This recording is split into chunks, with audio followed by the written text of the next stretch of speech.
Oh yeah, that would definitely get us cut off. You do not own Taylor Swift, and she will let you know. And we're live. We're live on 3 platforms.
Yeah, we're close. Welcome, everyone. We're going to be getting started in just a moment, so hang with us. If you're just joining us, welcome to the Tributaries Live online 2024 election streaming event. We will be getting started in about 60 seconds here, and in the meantime, we encourage you to go to jaxtrib.org. So that's jaxtrib.org to get the latest on turnout. We're just about 30 minutes away from the polls closing. So hang tight, and we will be starting in about 1 minute.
All right, everyone. Hello, and welcome. My name is Deirdre Connor. I'm publisher of The Tributary, and we are here with you at 6:31, and we are going to be rolling this live event for the next probably 2 to 3 hours until we know a little bit more about what's happening out there. But first, I just want to tell you a little bit about The Tributary. We are a 501c3 nonprofit organization, and we work to make sure that high quality local news is available to everyone. And on election day, that is especially important because we know that there's a lot of misinformation out there. So later today, we're going to tell you a little bit more about how we call races and what that looks like. But first, we're going to talk a little bit about what's on the docket for today and have a little bit of time to do some interviews with journalists that are working both here in Florida and across the country to cover this election. So thanks for getting cozy with us. Settle in. Polls close in Florida's Eastern time zone at 7 p.m. and then out in the Panhandle at 8 p.m. It'll be 7 p.m. their time. So by the time we get to 8 p.m., we'll know a lot more about where things stand with the election. And we'll bring you those calls as soon as we can. But of course, we want to make sure that it's accurate. And that's our #1 job today. So no shouting, talking heads here, and we encourage you to settle in because for the presidential election, it's going to be a really long time before we know what exactly is going on. And here in Florida, our returns will come in a lot quicker. Andrew just let me know that the about 75% of all of the votes cast came in either early or by mail. And so we'll have a really good sense of where things stand, both with local elections and statewide elections, and probably wrap up here around 9 o'clock. So I want to tell you a little bit about what's going on here at the Jessie Ball DuPont Center. We have a mobile newsroom going because our actual office is pretty small. So we're here in the lecture hall, and earlier you saw the view of the room. We'll pan to that from time to time. But right now, our staff is enjoying a fantastic election tradition, one of the best traditions, which is having pizza so that we are well fueled for the night to come. So big thanks to Stephanie Garfunkel, who is our amazing board member, for bringing pizza today. And a couple of other thanks that we have, thanks to the Jessie Ball DuPont Fund, not only for their support of the Tributary, but also for helping us get this event set up at the center. So thanks to Mark Walker. And also thanks to the Emily Ball Smith Foundation for their support of some of our work this election to bring you as much information as we can about what is going on in this election and what's happening both here in Jacksonville, but also across the state. So a few updates that you might want to know about, and I'm going to bring in Andrew in just a minute. I know he's frantically getting all of the stuff set up for our scraper and a bunch of the other web tools, but we're going to talk about where things stand with turnout, and we're going to talk about some tools and resources that we have on the Tributary's website to make all of this election information accessible to you. I do want to mention that if you haven't voted, you still have time. There's 25 minutes left before the polls close. And for those who may be planning to run out, just so you know, if you are in line at 7 p.m., you can stay in line. You can still vote as long as you are in line by 7 p.m. So remember that today you have to vote at your precinct. And make sure to take your photo ID because they will ask to see that when you get there. If for some reason you're not able to vote, you can still ask for a provisional ballot. And that way you will know that you have a chance to vote, and you can follow up with that with the Supervisor of Elections office. For folks who are accustomed to hitting refresh on the Duval Supervisor of Elections website, you can do that, but if you're experiencing challenges, just know that you are able to go to our website at jaxtrib.org and get live election turnout data from every county in the state of Florida, or you can look at it by House or Senate district. And then, of course, you can see it for statewide totals as well. That data is scraped from Supervisor of Elections offices across the state. And sometimes that works a little bit better than just going to the website for the Supervisor of Elections. So make sure you check that out if you want to see just sort of like what those last numbers look like. And Andrew, if you have a second, you want to tell us what's going on with turnout and how things are going with voting overall in the state? Yeah. So as Deirdre said, about 75% of the votes that have been cast early and by mail. What that means is we're going to get results very quickly. We have seen this election has continued the trend from 2022, where Republicans have far surpassed Democrats. As of now, it's about, let me see. Yeah, it's over, well over 1 million more votes cast by registered Republicans. But we also still have this growing NPA non-party affiliated and third-party vote group that makes up about 1/4 of the votes. And so we'll definitely be trying to monitor and see how they vote and what that means, especially for some of our statewide stuff like the constitutional amendments and the U.S. Senate race. Yeah, right now it's a pretty high turnout. We're coming pretty close to 80% turnout. I think by the end of the night. So that's even for a presidential year, pretty decent returns. Is that high as other presidential elections go? Yes. Yeah. Okay, well, I'm going to give you a rundown of the whiteboard, which some of you who were with us in August might remember. This is where we're going to be checking off races. We're very high tech here, even though Andrew is a whiz at building the web scrapers. Uh, I'm just here with my whiteboard. So a couple of the races that we're going to be looking at today, Duval County races in particular are Duval County Judge, which is a runoff between Shayla Lee and Matthew Lufrano. And then we also have another runoff for the Duval County School Board, and that is between Hank Rogers and Reginald Blunt. So we'll be talking about those races in a little bit.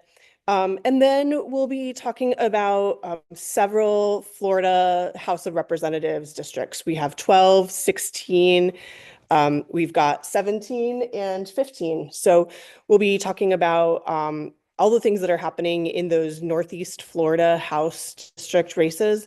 We'll also be talking about House District 113, which is the race that involves incumbent Vicky Lopez. She's a representative that one of our reporters wrote a story about earlier this fall, and we'll bring Nandini on to talk about what's going on with that story and any updates since then.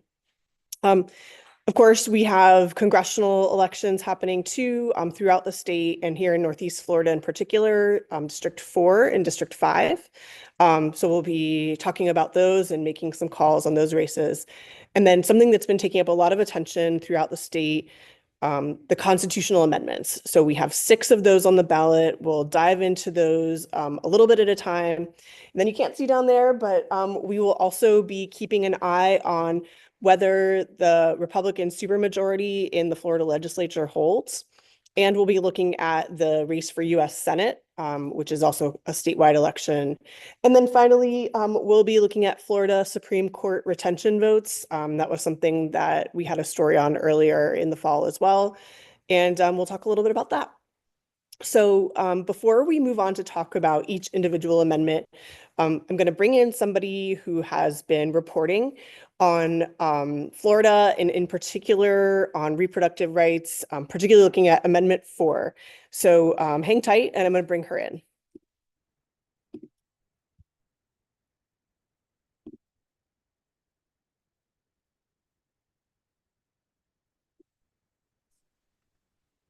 Good evening. Hello, how are you? Good. How are you doing? I am doing all right. Thanks for having me on. Absolutely. Will you introduce yourself and talk a little bit about the 19th? Of course, I'm Shefali Luthra. I cover reproductive health at the 19th, which is a nonprofit independent newsroom. We are national. I am based in Washington, D.C., but we have folks around the country and we cover gender and politics. Great. Thank you so much. And we first became acquainted with the 19th because we're both members of the Institute for Nonprofit News. And for those who don't know, the Institute for Nonprofit News is an organization that connects independent nonprofit newsrooms like ours and make sure that we all are connected to each other and doing what we need to do to keep the public informed. So it's great to have you here. And Shefali, can you tell me a little bit about the reporting you've been doing on Florida? Absolutely. I have been very interested in Florida and its abortion laws for quite some time because Florida was very permissive on abortion, and abortion is very popular in the state until quite recently when we had the 15-week ban take effect very soon after the Dobbs decision, which overturned Roe v. Wade. More recently, we had a 6-week ban on abortion take effect on May 1st after a protracted battle at the state Supreme Court.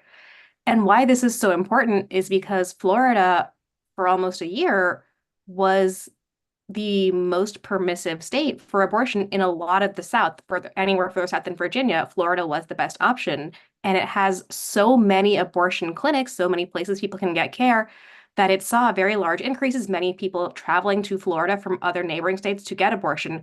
When the 6-week ban took effect, it had tremendous implications for the large number of people who live in Florida, the 3rd biggest state in the country, but also for half the country. And I think that is so important. It is something that we just can't talk about enough. Thank you so much for that. So tell me about your travels to Florida. I know you came here to Jacksonville and went to some other parts of the state. What did you learn when you were here?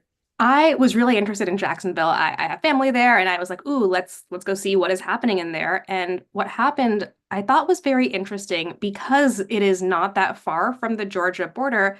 Jacksonville abortion clinics, until the 6-week ban took effect, had a lot of people traveling there for abortion. A lot of the clinics there had become majority out-of-state patient clinics. And when the 6-week ban took effect, what we saw was really striking, which is traveling from Florida to North Carolina or to Virginia for an abortion. It's a tremendous journey, but it is easier coming from Jacksonville than it is coming from, say, Miami. And so I've spent time in both parts of the state, and I was just deeply struck by these profound inequalities that existed based on factors like geography, like income, like race, like class, that highlighted just how much abortion remains really essential for so many people. Floridians are doing their best to travel out of state and find ways to get around the 6-week ban, but based on where you live, the impact of the law can hit you a lot harder. Absolutely. What kind of impacts are you seeing to people in Florida who may be experiencing some of the impacts that you're talking about?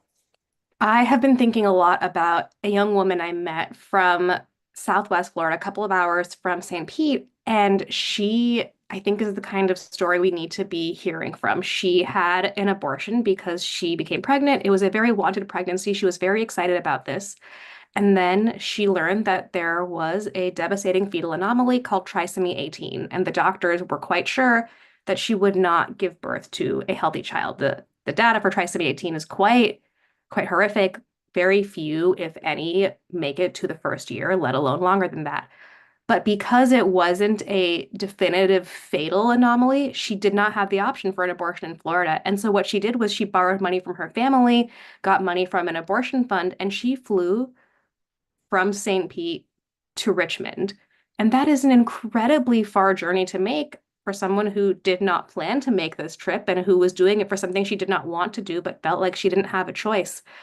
And it really drove home for me how Floridians who are finding ways to get abortions are navigating very tremendous obstacles in order to get that kind of healthcare. Do you want to say for folks who may just be joining us, we're talking with Shefali Luthra from the 19th, which is a fellow publication with the Institute for Nonprofit News, of which we're all members. And if you have any questions at all, feel free to put those in the chat, whether you're on YouTube or you're on Facebook Live, and we'll put those questions to Shefali or any of our other guests. Shefali, I'm really curious to know a little bit more about a story you did about the fact that in Florida, we have a 60% vote threshold for amendments, constitutional amendments to pass in a ballot initiative. So typically, I would say in other states, it's usually about 50%. I'm curious to know in the other states that you've studied that have had ballot initiatives like this, has the threshold been in that 60% range, or how has that compared to other states? The 60% threshold is very high. And of all the states that have voted on abortion since Roe was overturned, in only 2 has the approval been above 60%. And those were California and Vermont. Those are very liberal states where it is much easier to get that kind of broad approval for abortion. And what that tells us, I think, is that 60% is going to be very difficult for the ballot measure campaign to achieve. And that has been a very well-funded campaign. They have been running ads all over the state. They've been doing a lot of voter outreach. But I do think that that is a very, very difficult threshold. And everyone I have spoken to who works on this or studies these kinds of measures is concerned that that will simply be too much to achieve. Yeah, that's something that has been talked about a lot here. And as you probably are aware, there's been a lot of news coming out of Tallahassee around this amendment in particular, due to some involvement from the governor's office. What have you learned about that? I think we can be quite frank and say that the governor's office's involvement in the campaign doesn't have much precedent. The efforts to try, in particular, to stop the campaign from running advertisements in support of the abortion measure, that has been argued through the courts, and judges have been quite clear that this seems to be a violation of the First Amendment to say that you can't run ads in favor of this ballot measure. But I think it speaks to is the fact that for Governor DeSantis, being strongly anti-abortion and being strongly in favor of the 6-week abortion ban is very important politically. He was a real champion of this measure. It was something he talked about even in the Republican presidential primary. And for him to then see that overturned because of this ballot measure would be a tremendous political loss. Yeah, that'll be interesting. What will you be looking for in terms of the returns tonight as you watch them? I am very interested in seeing crossover votes. One thing we have seen in every state where abortion has been on the ballot and where it has succeeded is that these measures cannot succeed with Democratic approval alone. They really do see a lot of Republicans coming over to vote for them as well. And especially in Florida, where the vice president is not likely to win the state and President Trump is more likely to. For this measure to pass, and especially to get 60%, it will require support from Democrats and from independents, but also from Republicans. And that is what I will be keeping an eye on. Great. And if the ballot initiative does not pass here in Florida, are there other states where that has happened, or will that be fairly unprecedented since the passage of Dobbs? This will be the first state since Dobbs to reject an abortion rights ballot measure if it does in fact fail. What does that say to you about Florida's political trajectory? I think it's interesting because when we look at public opinion, we do know that abortion is very popular, including in Florida. But what I think it does show us is that from a political standpoint, it is going to be very hard for a lot of progressive aligned causes to win, especially when they come in the crosshairs of the political establishment. From a policy standpoint, I do think that if we don't see something like Amendment 4 pass, that does leave open the door to, at some point, the state passing even a near total ban as opposed to a 6-week one. Is that something that you've seen happen in other states? That is something that we have not seen happen, but that has been on the table. When states start with a ban that is supposed to be a compromise, they usually do move toward more and more restrictive measures because of the political pressure from the anti-abortion movement. Yeah, thank you.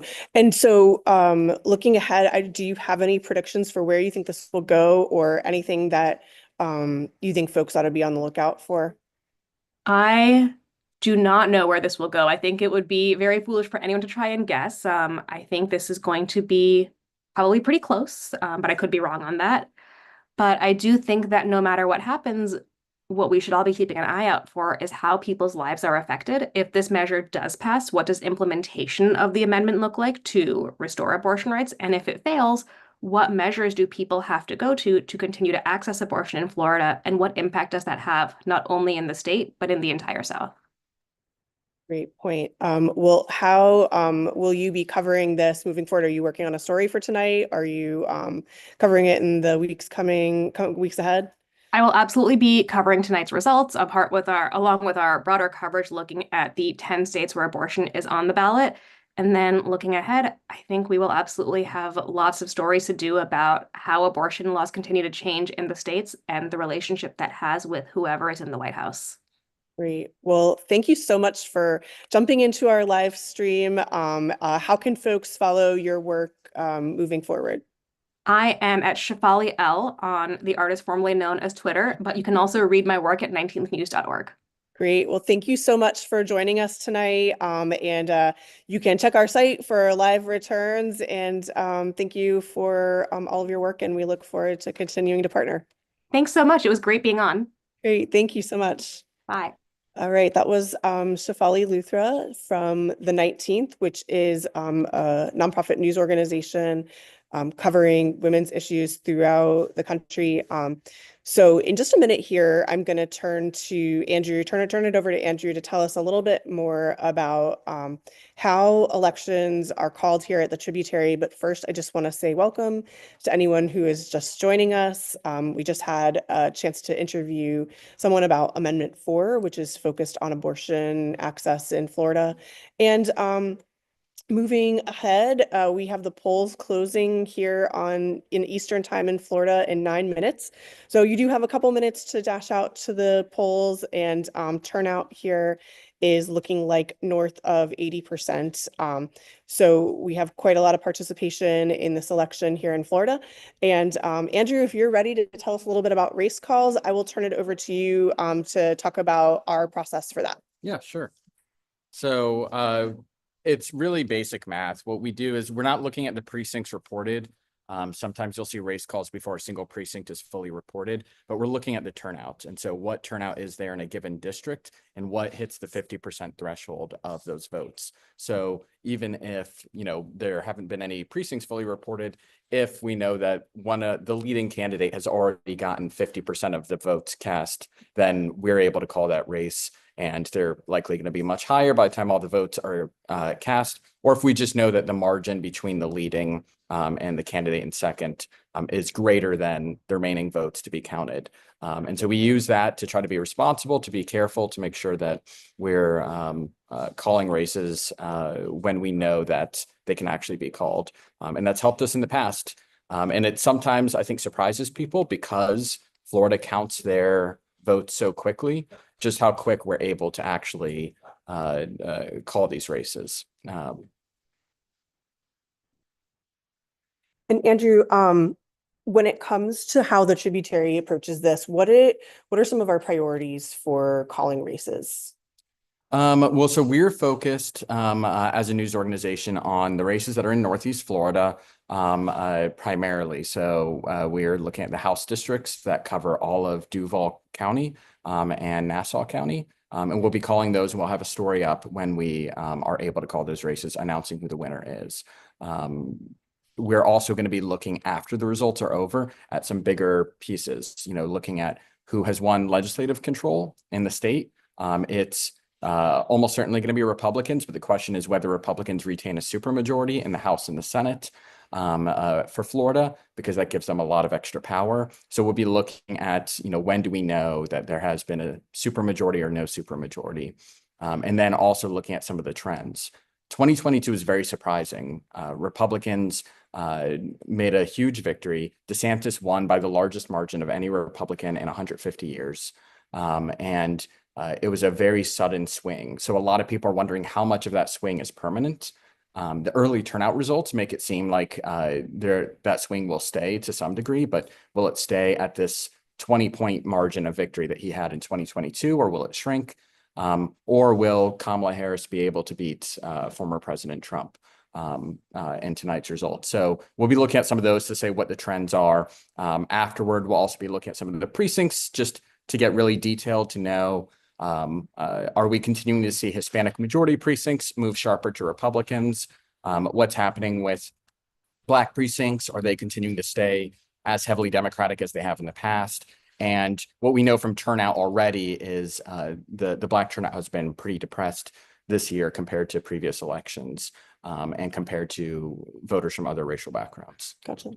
One of the things that happened today, because we always stay alert to news happening today, is that we heard reports of supervisors of elections across the state, their websites being kind of difficult to access. And so can you tell me about the tool that you built earlier today for folks to find their precinct? Yeah, so we built a tool today using the back end of the websites, the thing that actually powers the turnout data and the precinct finders. And so we both have a turnout scraper that tells you turnout by county, so let's turnout by district. And then we put together quickly a way that people could look up their precinct without needing to go to their county supervisor's website, since those were shutting down today. Very cool. Important for folks to be able to access that information. We'll let you get back to it because I know that the polls are about to close and the first data is about to drop. Yeah. So thanks so much, Andrew. And to those who are just joining us, welcome to the Tributary's live stream of election night. Polls are closing here in about 4 minutes. And for those who are just joining us, we're here at the Jesse Ball DuPont Center in downtown Jacksonville. And we've got reporters working on stories. Andrew is working on some of the data scraping for the race calls. And you can see behind me some of the stories that we're working on. So we have our very high-tech whiteboard right next to all of the data scraping that's happening on jaxtrib.org. I do want to mention that you can stream this on YouTube or on Facebook Live, or you can go to our homepage, which is at jaxtrib.org, and get this live stream. The other things you can get on the website are the live turnout tracker, which is updated every few minutes. And we also, thanks to the Knight Foundation, have access to something called Decision Desk HQ. Those are embeds on our website that are going to be displaying data on some of those key state races. So I'm not going to screen share that website because you have fingers and can go to that site. But some of the things that you'll see on there is the statewide race for US Senate. You'll also see every House and Senate, our Senate district for the Florida legislature. To go and see what district you want, you'll have to click into that and go to a specific district. So you can see behind me some of the districts we're tracking here in Northeast Florida. But if you're not sure what House or Senate district you live in, you can find that information online. And so we encourage you to check out where things stand with your legislative district. Also on jaxtrib.org, a really cool story that published over the weekend looking at whether the Republican supermajority in the Florida legislature will hold this year. There are several House districts that are in play and a handful of Florida Senate districts. And so we'll be tracking those districts in particular, especially closely, to see whether that supermajority control remains or not.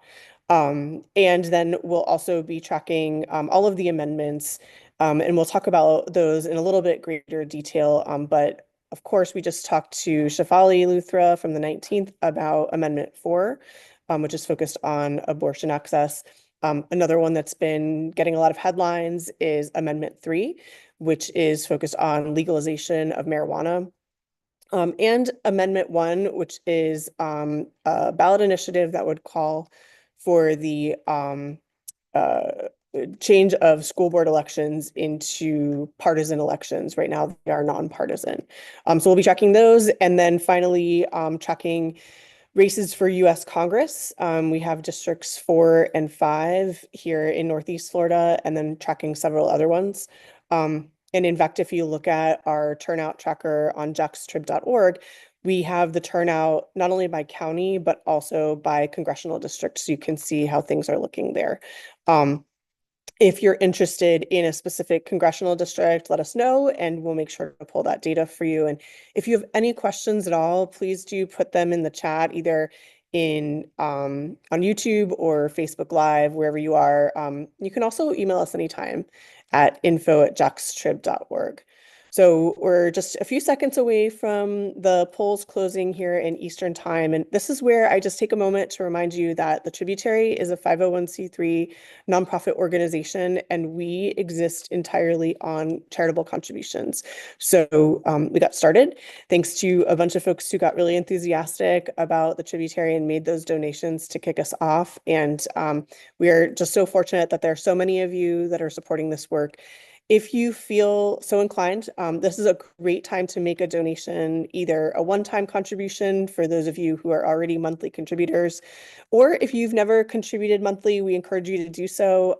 And very excitingly, for all of November and December, donations to the Tributary will be tripled, thanks to contributions from Newsmatch, which is an initiative of INN, as well as the Jesse Ball DuPont Fund and generous donors that are really prioritizing accurate information that can create an informed electorate in 2024 and beyond. And before we leave today, we're going to talk a little bit about not only what the results are tonight, but also what this means for news moving forward and how the Tributary will not just cover these elections and the implications from them, but also hold elected leaders accountable now and into the future. So with that, it is 7:01. Looks like polls have closed. So you can start checking jaxtrib.org to get more information about. We have our first results coming. All right. We've got our first results coming in. Andrew, tell us what you see happening. So right now, this is early and mail votes counted in Duval County. We see that Kamala Harris is in the lead by about percentage points. This is despite the fact that Republicans led in the turnout here. So that gives kind of a glimpse of how much we can't just rely on the turnout. and that it's possible it could be a little bit closer than we expected, but she does not have the numbers that she would need here in Duval. She has about 50% of the vote, and former President Trump has about 49% of the vote.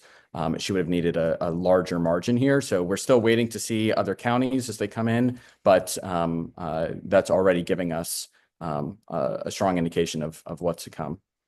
With 75% of votes cast early or by mail, that gives us really quick results, doesn't it? Yeah. Yeah.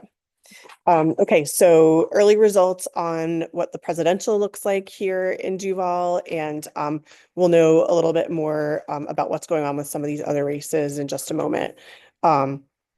As we said, we're going to be looking at all of the statewide amendments, as well as how any of these statewide races performed in Duval County and in specific counties across Florida.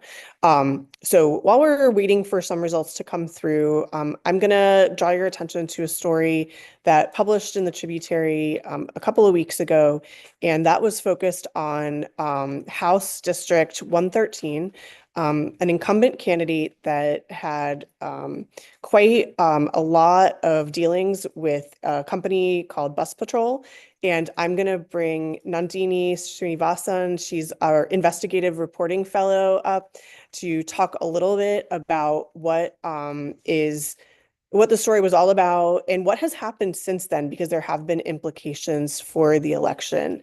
So hang tight. I'm going to invite her up, and we're going to have a conversation about that story. And while you're waiting, just a reminder, you're here with the Tributary on our live election broadcast from the Jesse Ball DuPont Center in downtown Jacksonville. Hi, welcome, Nandini. Hi, it's great to be here.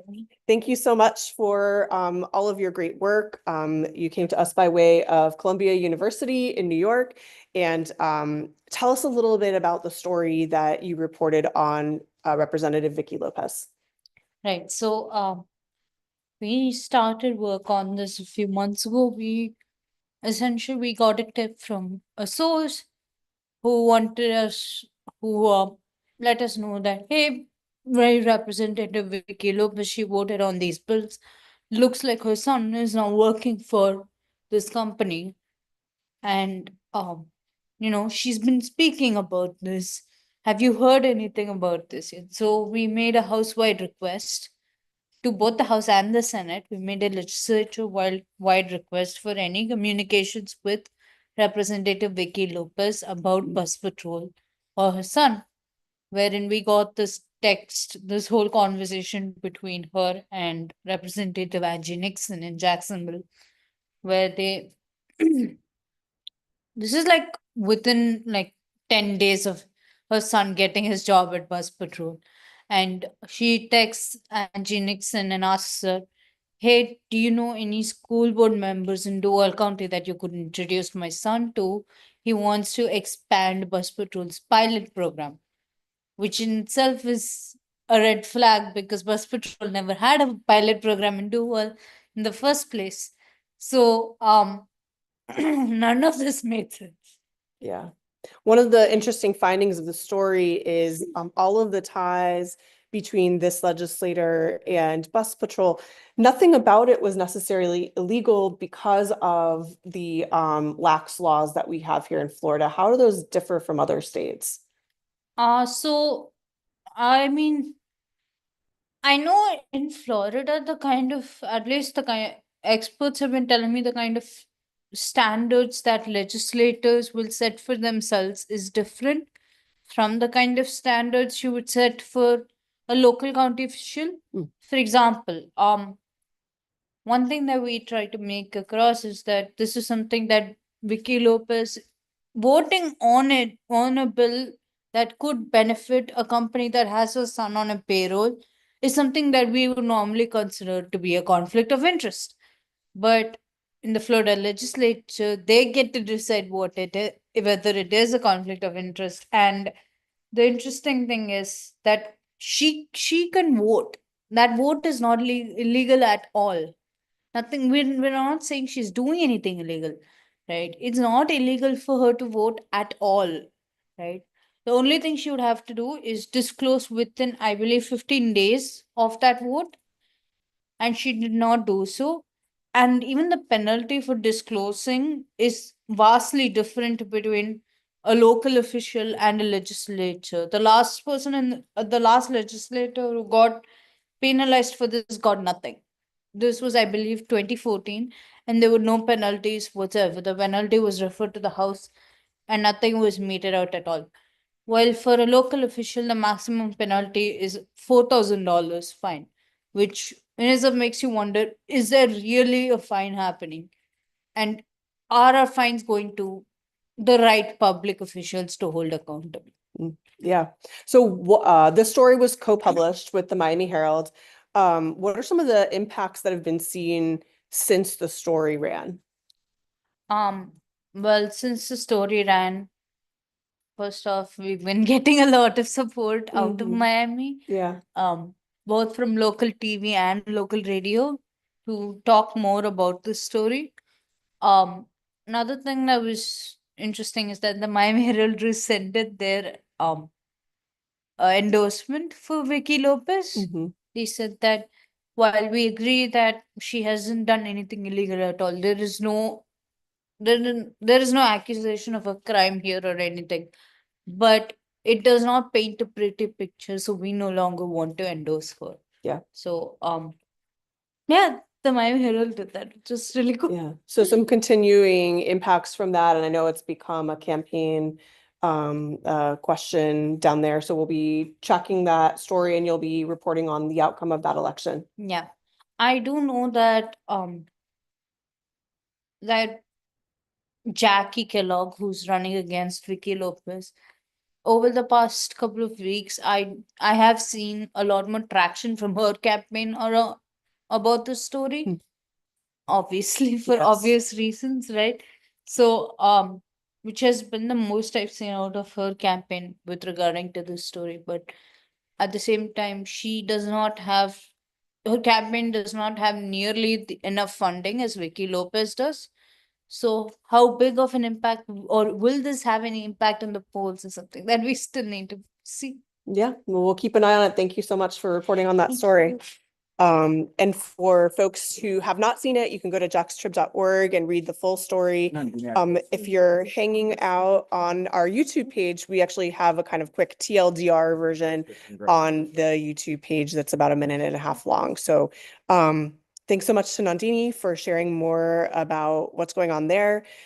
We're about 10 minutes post poll closing. And really the main thing that happens between when polls close and now is that the supervisors of elections across Florida, they've already tabulated the results from early voting and from mail ballots that were received before today. And so we'll have a better idea of where things are with the elections pretty soon after that, because they'll be reporting those results. One of the things that we learned from the turnout is that approximately 3/4 of all votes that came in either via mail or early. So the majority of voters did not vote on election day, but instead voted early or by mail. And that will give us some good early data. Of course, the supervisors of election will be reporting all of the results that came in today on election day as well, but we expect to have some pretty good information on what's going on. And for those extremely up-to-date live results, you can go to our homepage, which is jackstrib.org, and see some of the embeds on Decision Desk HQ, which is showing some of those statewide races. And from the standpoint of local races, we will have all of our local races reported here at the Tributary. Before I bring on our next guest, Andrew, are there any additional race calls? Okay. There are, but I gotta. Okay. We'll have a few race calls coming in just a moment, but I am going to bring up another investigative reporting fellow for the Tributary. And I'm also going to bring on a guest from University of Florida. So give us just a minute to get situated, and we'll have Brandon Meyer on in just a moment.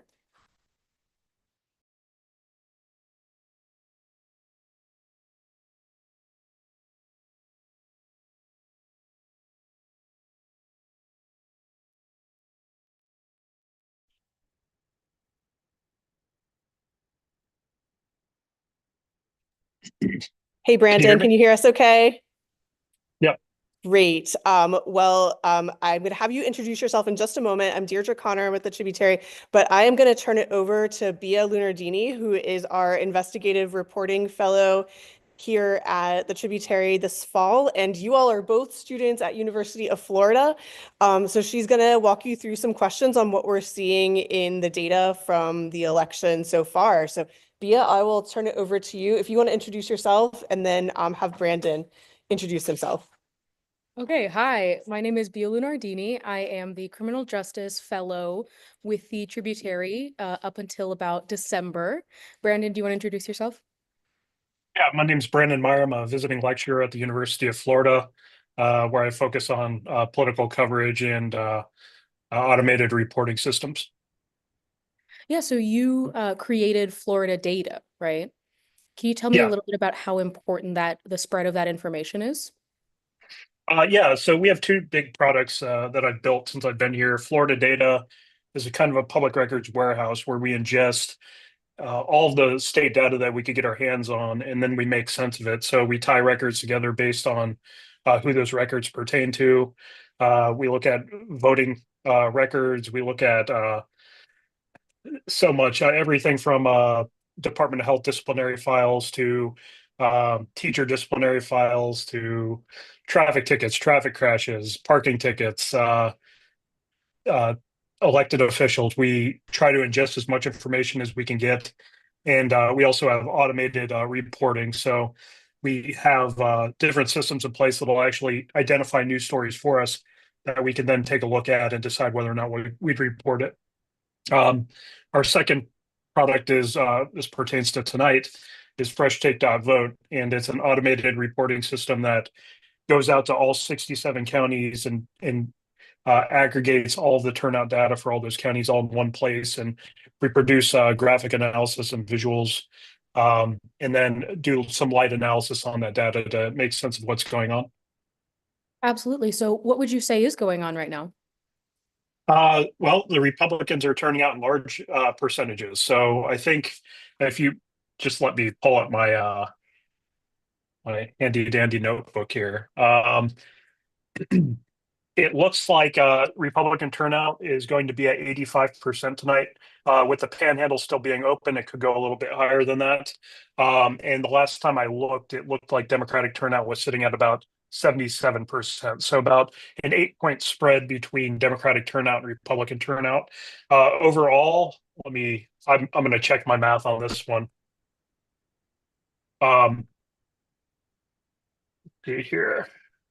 Sorry for the dead air. So percentages wise, right now, Republican turnout's at 85% statewide, 78% for Democrats statewide. That's a 7-point difference. Statewide overall, with all voters considered, 78.4% turnout. And I believe 2020, it was 78 right on the dot. So this would surpass in percentages 2020 presidential turnout. Okay. What do you think is different about this year? I mean, there's a lot of reasons for people to show up to the polls. You've got, Amendment 3, if you want to, legalize marijuana fully. Amendment 4 is going to apply to half of that's going to be of great interest to half the people that live here. And then obviously the presidential election. This is this could be the first female president, the first female Black president, and Asian president. And for people who are inclined to vote on the conservative side of things, this is a chance to, get back in power after 4 years. So I think those are basically the main issues here. Okay. Thank you so much. I appreciate it. Great. Thank you so much, Brandon. And I was just displaying right behind us. You probably can't see it, but what we've learned about the Amendment 4 results to date looks like about 58% in support in terms of what's come in so far. But I know that's certainly not the majority of the votes yet. Yeah, I've heard a number that's a little bit higher than that. Mhm. And that, that's exit polling data. So I'm not sure. We exit polls have let us down in the past. So Yeah. Yeah, I wouldn't put any stock in it. Yeah, this is one of those elections that I don't know if anyone really knows how this thing is going to turn out. I just in my family alone, I've got 3 members of my family that have been straight ticket Republican voters for the bulk of their lives. I mean, won't use it. I have one relative who worked for Nixon, um, and he's voting for Kamala Harris this year.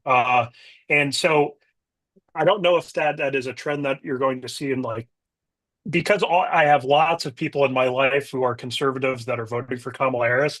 I tend to want to think that she's going to have a good night, but I might just be in my own little bubble here.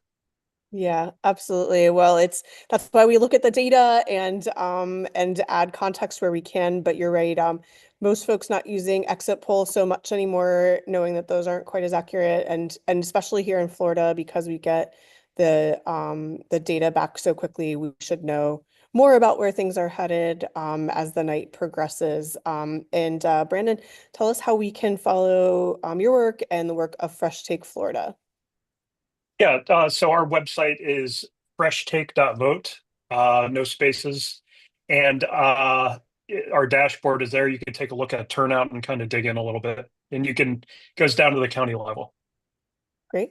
Thank you so much for coming and thank you for everything you're doing for the students and for Florida. Appreciate it. Thank you for your time. Yeah, absolutely. Okay, so that was Brandon Meyer from University of Florida, and we're going to be coming back to talk a little bit about where things stand with some of the races. So hang tight for just a moment, and we're going to pull the whiteboard out.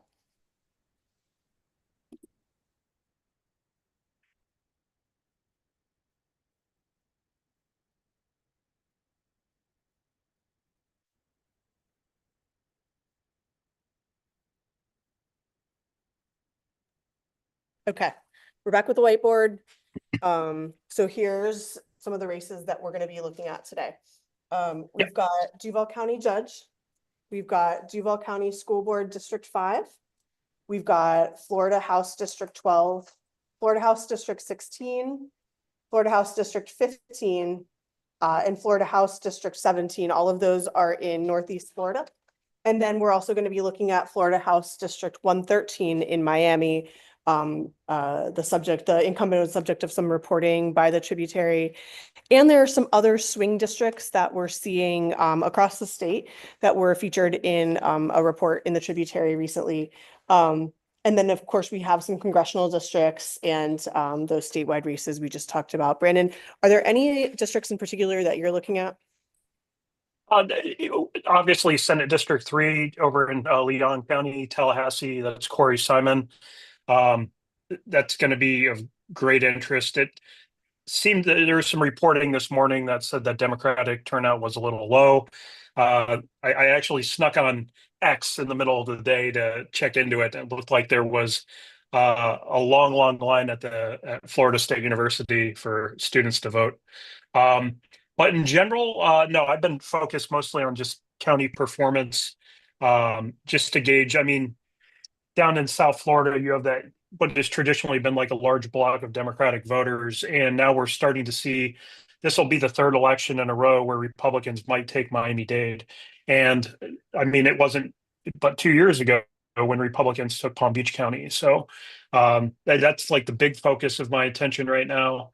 Obviously, Pinellas being the bellwether, I'm kind of paying attention to that. And then Hillsborough too. Hillsborough has always kind of been a purple district. And I think one of the key takeaways that I'm seeing in my data is that Republicans have outperformed Democrats in 66 of the 67 counties throughout the state. In just terms of turning out more voters than a higher percentage of voters than Democrats. I mean, even in Broward County. So I think there is a little bit of an enthusiasm gap statewide. And then Duval has been interest to a lot of my colleagues because Duval, as they say, kind of lets you have a little shines a little light on what might happen in Georgia.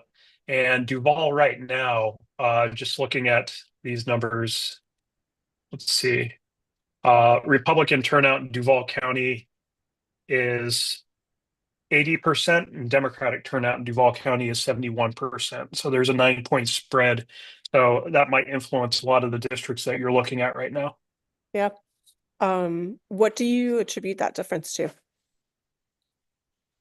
It's an enthusiasm gap. I mean, it's no secret that over the last, since Ron DeSantis won his first election to the governor's mansion, that Florida's taken a hard right turn as far as just the color of the electorate. And I don't want to use the words free state of Florida, but there is a lot of enthusiasm among conservative voters here in Florida. It's I think another big part of the reason why is that the DNC and the federal level spending groups didn't put any money into Florida, really.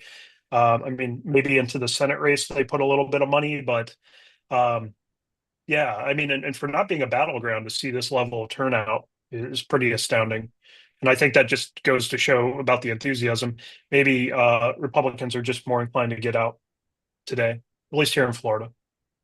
I'm old enough to remember a time when Florida was a swing state and maybe one of the premier swing states in the country. And I think this year is the first year I've gotten this little political mail. What do you think we might see moving forward in terms of Florida solidifying its non-swing state status or maybe keeping a little bit of that? Yeah, I think the trajectory right now is that it's continue heading to the right, and it hasn't slowed down. I mean, just over the last year, I mean, if you consider cleaning the voting rolls, Republicans now have a 1.1 million voter advantage as far as party affiliation goes, and that's growing. That has been continuing to grow.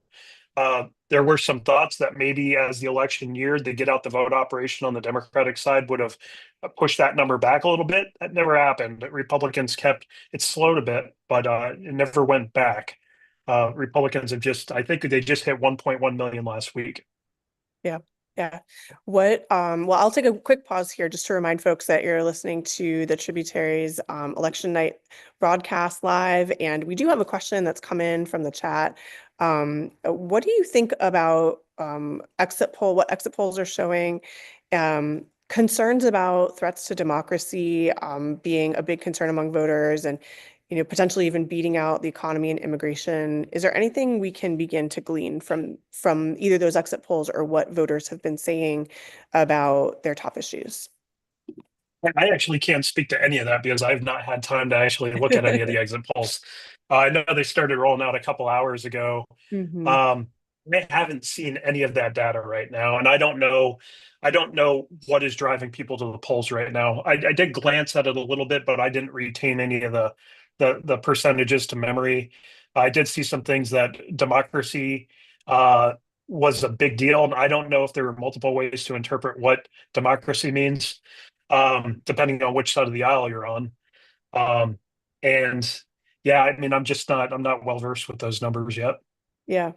Looking ahead to the rest of the night, what are some of the trends that you're going to be following and some of the things that you'll be paying closest attention to across the state? So I'm primarily just focused on Florida.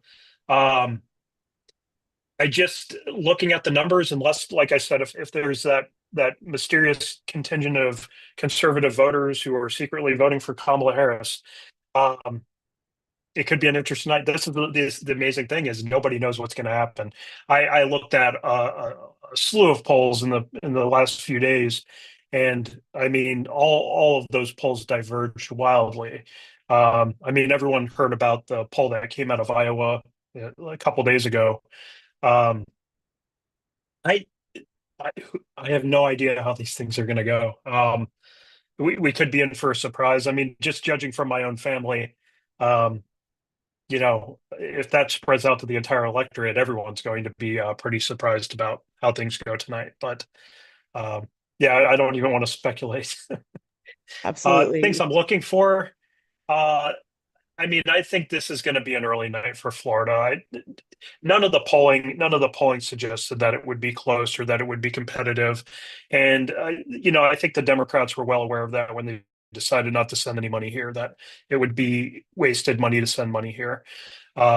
you heard a lot. I mean, we're hearing a lot from Democratic figures in the state saying Florida's still in play, and that don't give up. You know, we're coming up from behind, and I think that it's important to note that that is the role of party leadership, is to continue saying those things. It would be a pretty dark day for the Democratic Party of Florida if Nikki Fried came out and said that it's everything's lost. Just go home 2 weeks early. So I mean, that's her job, and by trying to convince the national organizations that Florida is in play, she's probably hoping she could get some money, and I don't think that money ever materialized. Great. Well, thank you so much, Brandon, for joining us. Thanks for all you're doing at University of Florida, and we will be checking back in later in the evening with you. But yeah, just thanks for the analysis, and we'll talk to you soon. Okay, thank you for your time. Absolutely.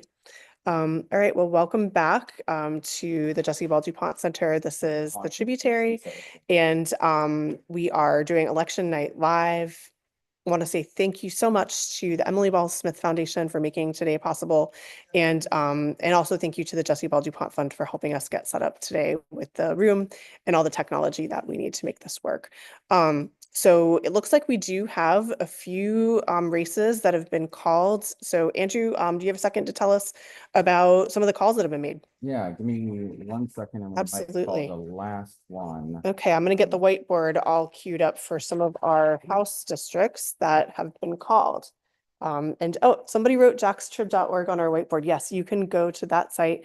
And as soon as we make a call, we publish the story, and it is pushed live online. So if you are checking the web, make sure you get on that site, and we will also be posting things to social media. So pick your poison when it comes to what platform is your favorite, and you'll see results come out there as well. Y'all, he's doing things on spreadsheets that I couldn't even begin to imagine what they are.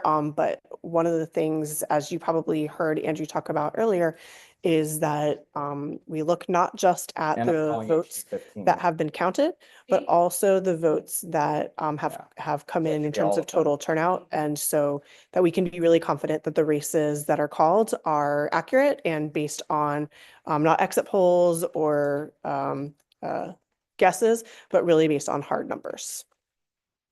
Okay, so we have called all the state house races in Duval and Nassau counties. All of that. So HD 12, HD 15, HD 16, HD 17 were all won by Republicans. The Democrats in 13 and 14 had marginal write-in challengers, and they've also won those. So all of the incumbents in Northeast Florida, or at least in Duval and Nassau, have won re-election. And you can go to our website and see short stories about those wins. Great. And for folks who are covering those stories, if you want to just come and check them off when they're published, and that way we'll know that they're live on jackstrib.org. Anything else you're seeing from the turnout trends, Andrew? Not yet. Okay. We'll come back to you and learn more about where we stand with Judge, Duval County School Board, and congressional districts, as well as the statewide results on amendments. Now, one thing to keep in mind is that we don't have all the polls in Florida closed yet. We do have some panhandle counties that are on Central Time, and so the polls are open for another 30 minutes there. So just something to keep in mind.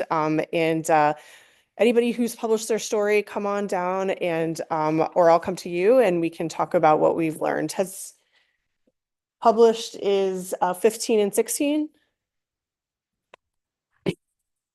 Okay. 15 and 16. Okay, Bia, come on down and let's talk about 15 and 16. Okay. Okay, so remind us who the race was between in House District 15. So House District 15 is not my story, but Okay. in 16, 16. we had Keon Michael, who was the Republican incumbent, facing Rachel Grage, who is a political newcomer. She actually moved to Florida quite recently in 2019, and she has been involved with the Democratic Party in St. Johns County and then in Duval County. This was her first time running for any kind of political office, and she actually quite similar to Benjamin Sandlin, he is 21 years old. He was running against incumbent Wyman Duggan. They both said that some of their motivations for running was because those candidates had run uncontested previously, and they felt that a strong democracy demands having multiple options to vote for, which I think is a very interesting idea. Oh, wait, hold So on. the race had incumbent Republican Keon Michael and Democratic challenger Rachel Grage. Keon Michael was expected to win based on, Duval County being a pretty reliably Republican, that particular part of Duval County being pretty reliably Republican. House District 16 covers East Arlington, the beaches, and the intracoastal communities. So it's way out east. And we have officially called Keon Michael. And I know Nandini talked earlier about her story with Vicky Lopez. Keon Michael actually proposed a bill that would allow school districts in Florida to have bus cameras and fine people who blow past school buses, which is, the entire crux of Vicky Lopez and Bus Patrol. And she has actually been paid $15,000 to her political committee by this same political committee that serves as a pass-through for Bus Patrol. Gotcha. So she was mentioned in that story, and she is officially the winner of House District 16. Yeah. Where can folks read these stories? So if you go to jaxtrib.org, you can read all of these stories. We have things up, within a minute of Andrew calling the races. So we're not to toot our own horn, but toot. We're doing a great job over here. So that's jaxtrib.org. Give them a read over, learn something new about the people representing you. Okay, Bia, we have a quick interlude before we start calling additional races. And as you recently started here at the Tributary, it was the day before the August primary. And you are our investigative reporting fellow from University of Florida. We have a lot of Gator fans out there in the Tributary network, for better or for worse. But this was not the first time that you have worked at a news organization and started on election day or the day before. So can you tell us about your very first internship at a newspaper and election day that day? So my very first internship was actually this summer. I had the pleasure of being in Columbus, Georgia, where I was working with the Columbus Ledger-Inquirer. And something about it, I don't know what it is, but I start my internships the day before the election. So I get there, and the Columbus newsroom was kind of an older newsroom, not the room, the people in the room. And they had this really bold idea to do an election live stream and, answer people's questions. A really great idea to answer people's questions and provide results as quickly as we could. And I was again the youngest person in this newsroom by, I'm going to venture to say, at least a decade, probably more. And they were thinking, well, we got to do a live. We have to do some kind of live. And then they locked eyes with me and they said, you know what? You're young and full of life. You were raised in the digital age. It's you. You're doing the live. And so I'm notified of this. My very first day, I didn't even have the key fob to the building. And they said, you know what? It's you. You're doing this election live. My first time ever even being in the state of Georgia. People are asking me, well, who does the newspaper endorse? And I said, listen, I don't know. I didn't know any of their names. Oh my gosh. It was horrible. It was they threw me in the deep end and I did not know how to swim. And so the next day I get to work and someone hands me a phone and, they put the phone right here, like people of a certain age are bound to do. They put the phone real up close. They say, yeah, tell people about the election. And I'm thinking, oh my gosh, I guess I'll tell people about the election. And so I'm holding the phone on the Instagram Live and I'm talking through the election, and I pulled an all-nighter the night before to do all of the research on all of the candidates, and I'm pulling out facts that this is a picture from their 5th grade graduation, and I totally over prepared. But it was great. I mean, we're talking probably 4 hours on a live, just talking. I love it. It was something else. And now here you are doing it And now again. here I am doing it for the Well- 2nd time at the Tributary, 3rd time overall. We're very happy to have you. You've already pulled out a lot of amazing facts. So keep up the great work, and Thank you. we'll bring you back to talk about some other stories. Oh, You wait. can start now Okay. I'm about to post your county judge story. Shayla Lee just won. Okay. Okay, so Shayla Lee officially calling that race for Duval County Judge. BS, tell us a little bit about that race. So the race for Duval County Judge, it was the only contested judge race. There is a kind of an unspoken rule that you do not run against a sitting judge. Judge James Ruth, who has served in this position since 1991. There were the Which facts. is- Yep, the rate 19 of facts. I mean, he's been serving in this position for more than a decade, longer than I have even been alive. He was an established judge, and then he's retiring. Right. And then, so 2 criminal defense lawyers from Jacksonville, Shayla Lee and Matt Lafrano, they both ran for this along with 2 other people.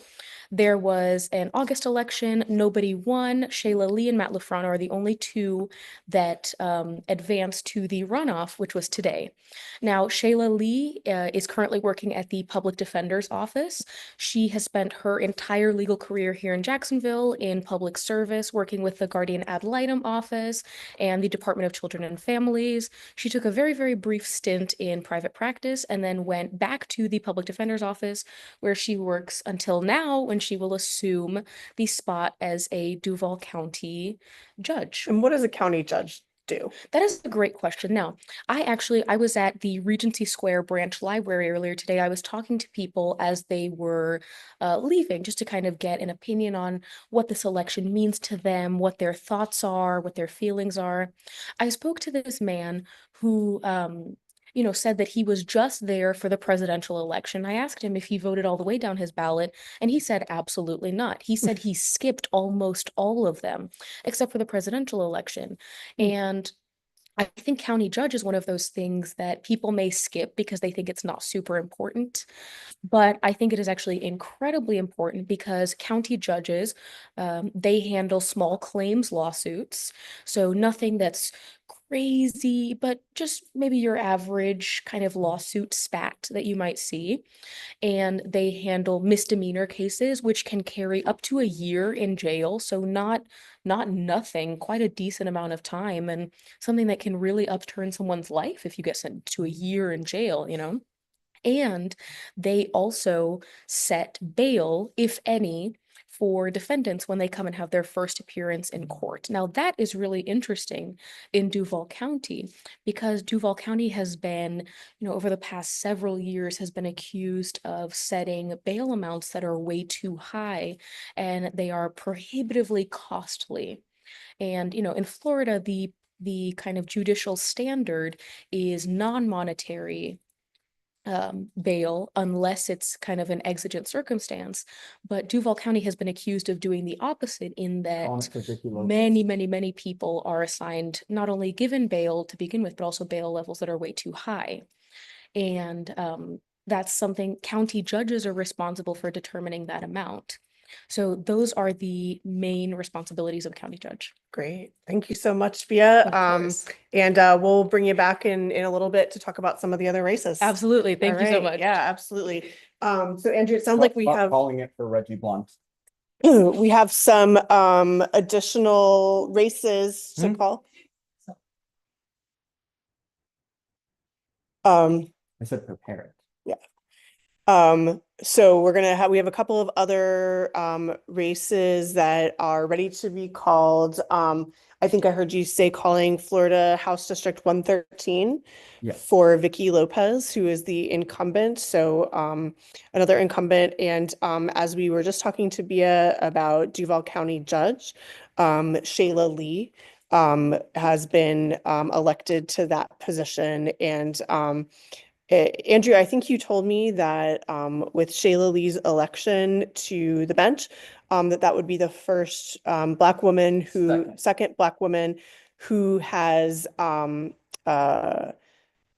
been elected to a judicial seat here in Duval County. Right. Yeah, there have been other Black women who have been appointed by governor, but Rhonda Peoples-Waters is the only other Black woman to be elected to the county bench. And so that makes Sheila Lee number 2. We also just called a school board race, which was quite an upset. Reggie Blunt, who ran as a conservative, who ran on a conservative slate, won in one of the most Democratic school board seats in Duval, beating Hank Rogers, who has spent many years, I think, preparing for this. He ran previously. He was endorsed by the and he was endorsed by all of the Democrats in the county. Reggie Blunt was conservative, but he actually didn't even have the governor's endorsement. I think part of the thinking on that was that it was less likely than some of the other races to go for the conservative candidate. But that gives conservatives on the school board quite a majority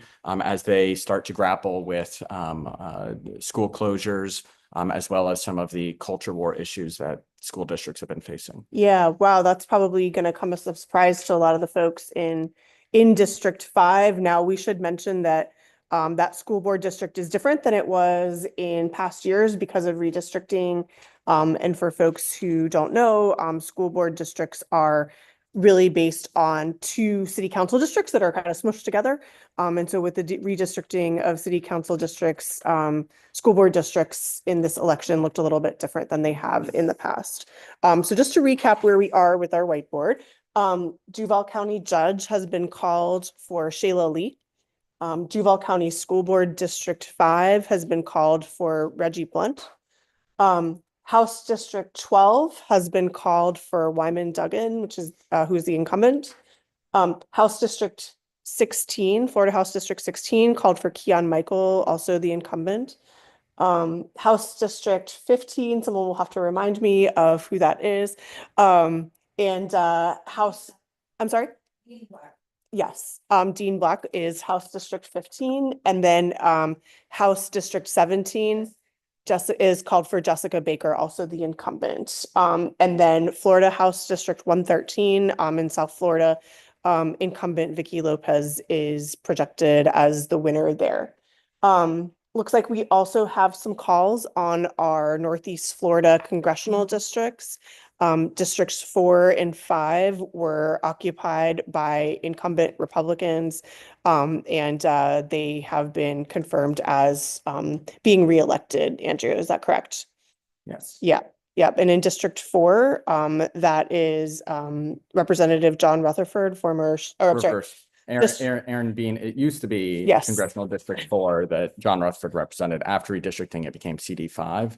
But both John Rutherford won Congressional District 5, that's former Jacksonville sheriff, and Aaron Bean, a former state senator from Nassau County, won re-election in Congressional District 5. That one covers, or Congressional District 4, which covers Nassau, Clay, and all of the west side and north side for Duval County. Yeah, and that was one that folks were watching because a UNF poll, University of North Florida poll, had found that race within 7 percentage points. But still pretty heavy lift given the overall composition of the district. So that is the state of the races as we know them right now.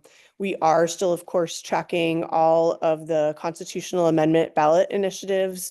So I can say we're still waiting on more, but what it is looking like right now on the amendments, it looks like both cannabis legalization and abortion rights failed. Okay. We still have more that we need to wait for, but the numbers for the yeses, especially given which counties have been reporting so far, are significantly lower than you would expect in order to win. But we're not yet calling it. That's just kind of a where are we at, which is that they are not hitting the numbers they would need to get to that 60% threshold. A majority, both of them have majorities already as it is, but you need a lot more than a majority in order to be able to pass. And so it's not looking like it will get there. Yeah. Similarly, partisan school board elections does not look like it's getting what it needs either. Repealing campaign finance, public campaign financing is also not getting what it needs. But we will wait for more counties to be reported until we call those amendments. But that's kind of what I'm looking at from the early results that are coming in. Yeah. One of the things that we know about constitutional amendments or any ballot initiative in Florida is that they need not just a simple majority to win, but they need to be at 60% plus one. And so that's much higher than in other states where a simple majority will pass an initiative. And so with all 6 of those constitutional amendments, you can find results of them as they come in on jackstrib.org. We have some embeds from Decision Desk HQ, which is a partner thanks to the Knight Foundation with the Tributary, and that will be tracking those results from each county as they come in, with the knowledge that polls have not yet closed in some panhandle counties that are on Central Time. But of course, with the population centers being in Eastern Time, we should know before the end of the evening if they're close to that 60% threshold or not. So you can keep checking on jackstrib.org because those automatically refresh. And in the meantime, we'll talk a little bit more about some of the House races that have been called, as well as congressional districts, and Duval County School Board. Nandini, if you have a second to come back and talk about school board. So Nandini, in addition to being the brains behind the story on House District 113, is also doing the reporting on many of the school board elections and has been following them, not just during this runoff in School Board District 5, but also following them in August, which is where most of those school board races actually were confirmed. So this was the only one of all 4 districts in the school board up for election this year that went to a runoff. All the other 3 were decided in the August primary, which is why we covered those pretty substantially before the August primary. And then, of course, Nandini reprised that for the runoff. There were originally 3 candidates in the race for District 5, and the runoff was between Hank Rogers and Reggie Blunt. So, Nandini, what can you tell us about this race and the vote margin? Right. So, one thing that is worth noting about this race and that Andrew has talked about earlier as well is that now we're seeing kind of a change within the composition of the school board in itself, right? Because now in District 1, it was Tony Ricardo. In District 3, it was Cindy Pearson. It wasn't Becky Nathanson. In District 5, now we have Reginald Blunt, and in District 7, we have Melody Bulldog. 3 of these 4 candidates are all endorsed by the Republican Party, by Governor DeSantis. All 4 have been endorsed by Moms for Liberty.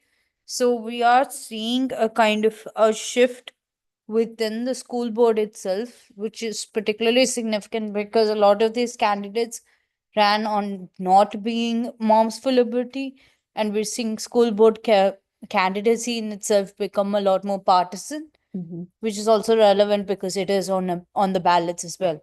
So in that regard, the school board race becomes particularly relevant.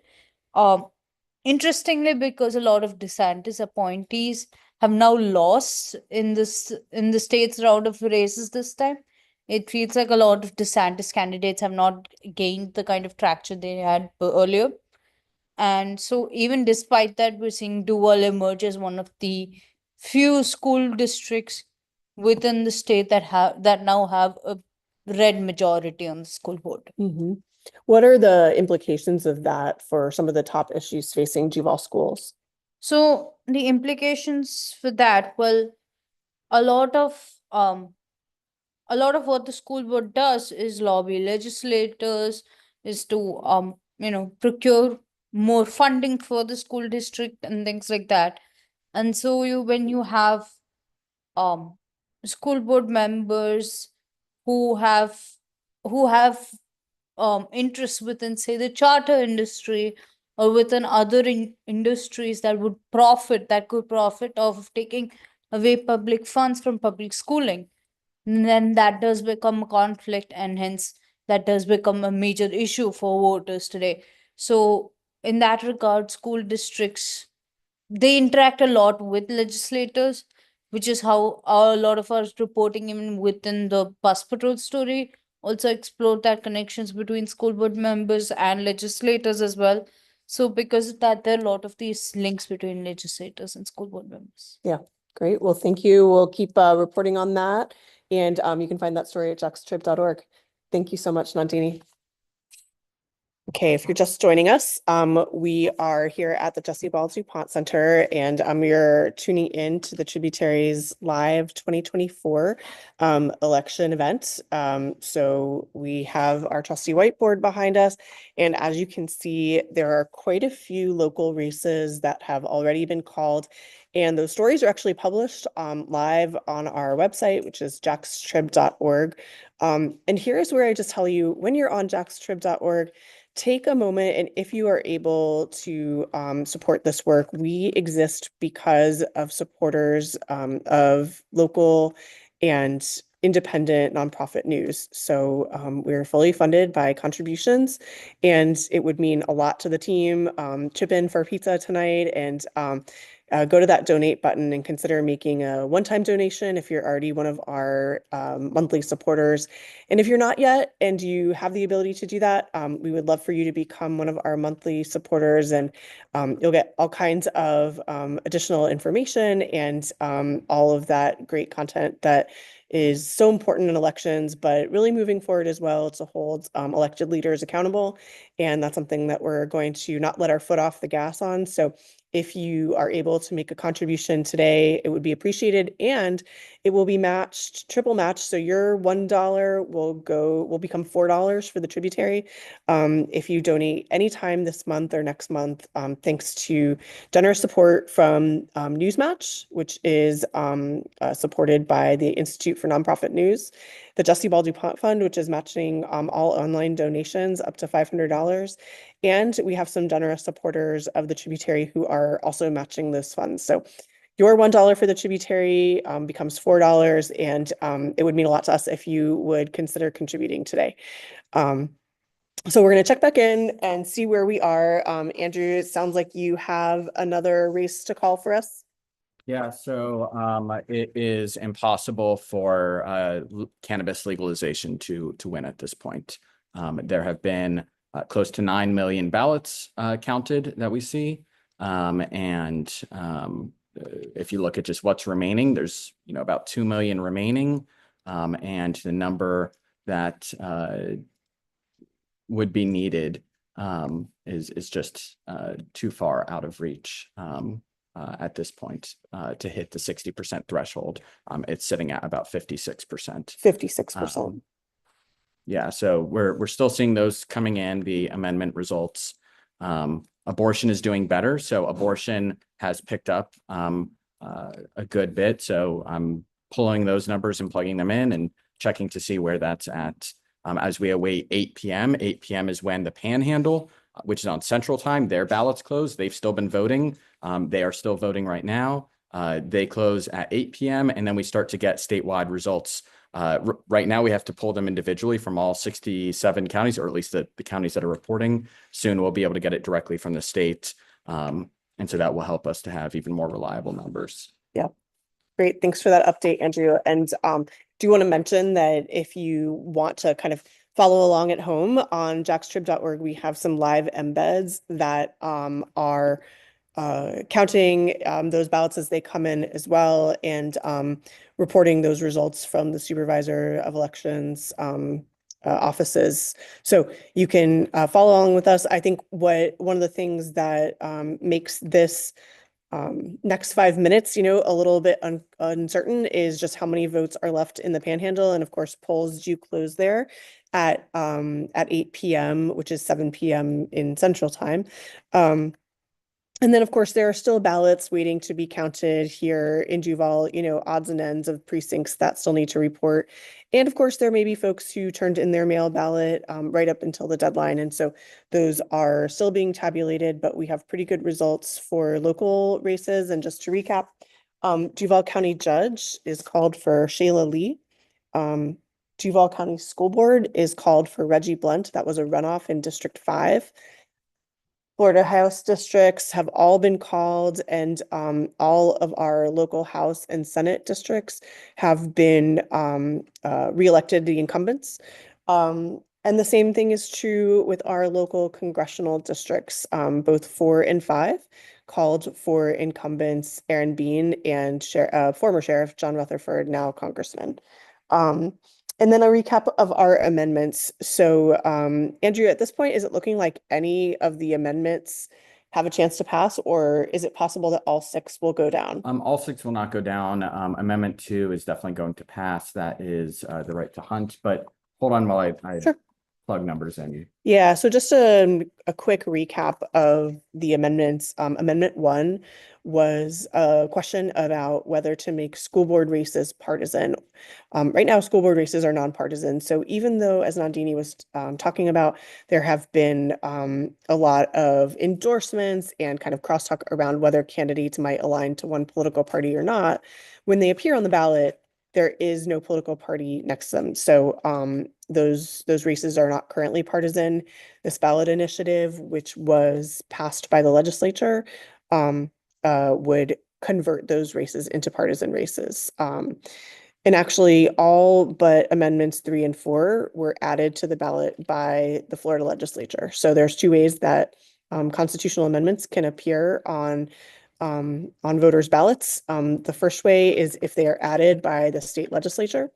And the second way is through citizen petition initiative. And so 3, which is focused on cannabis legalization, and 4, which is focused on abortion rights.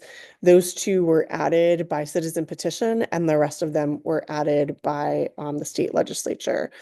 As Andrew mentioned, Amendment 2 is focused on the right to hunt and fish in the state of Florida, and a handful of other amendments that we had. And you can see the summaries of all of those at jackstrib.org.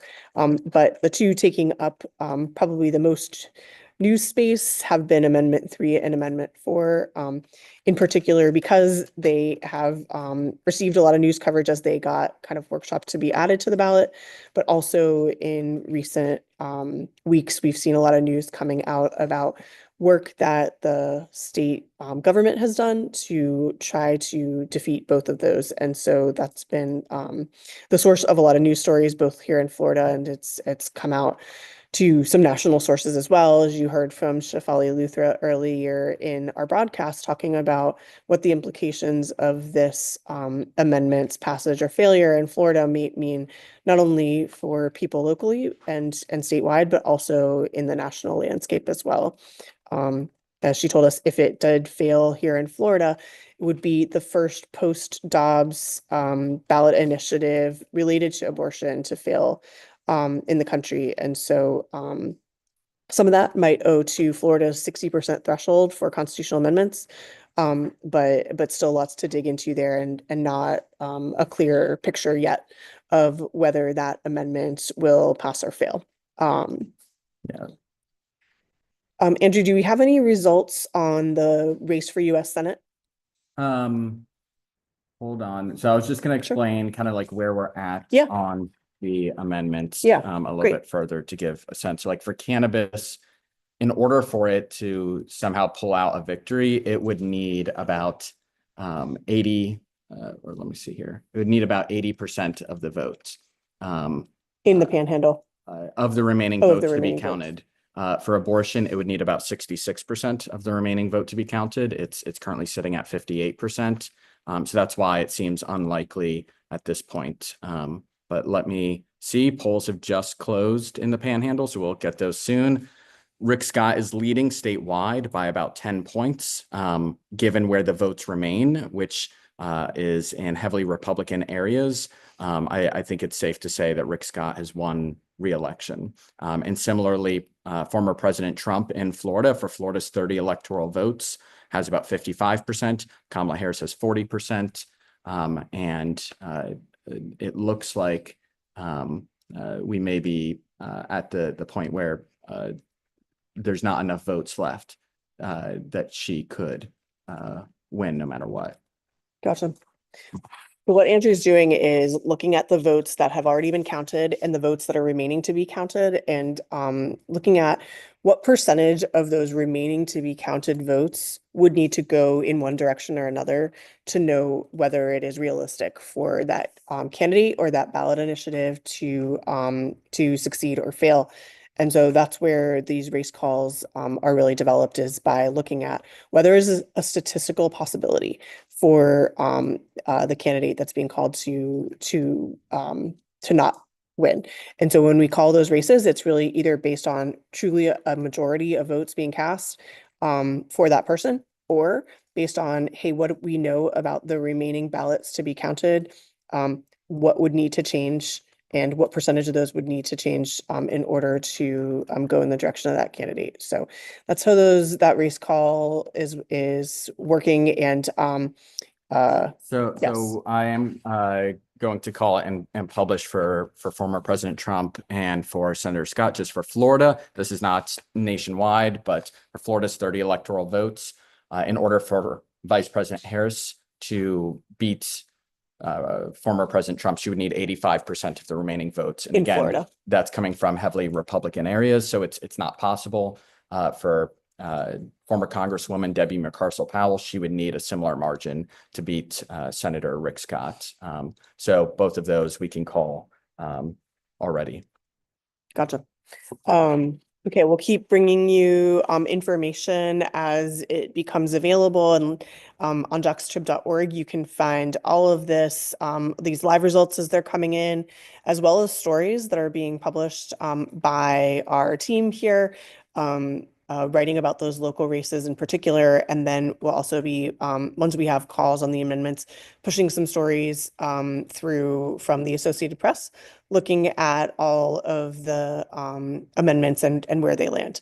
So right now, just as a recap, Florida is projected the 30 electoral votes to go for former President Trump, and Senator Rick Scott projected to be reelected to the U.S. Senate representing Florida.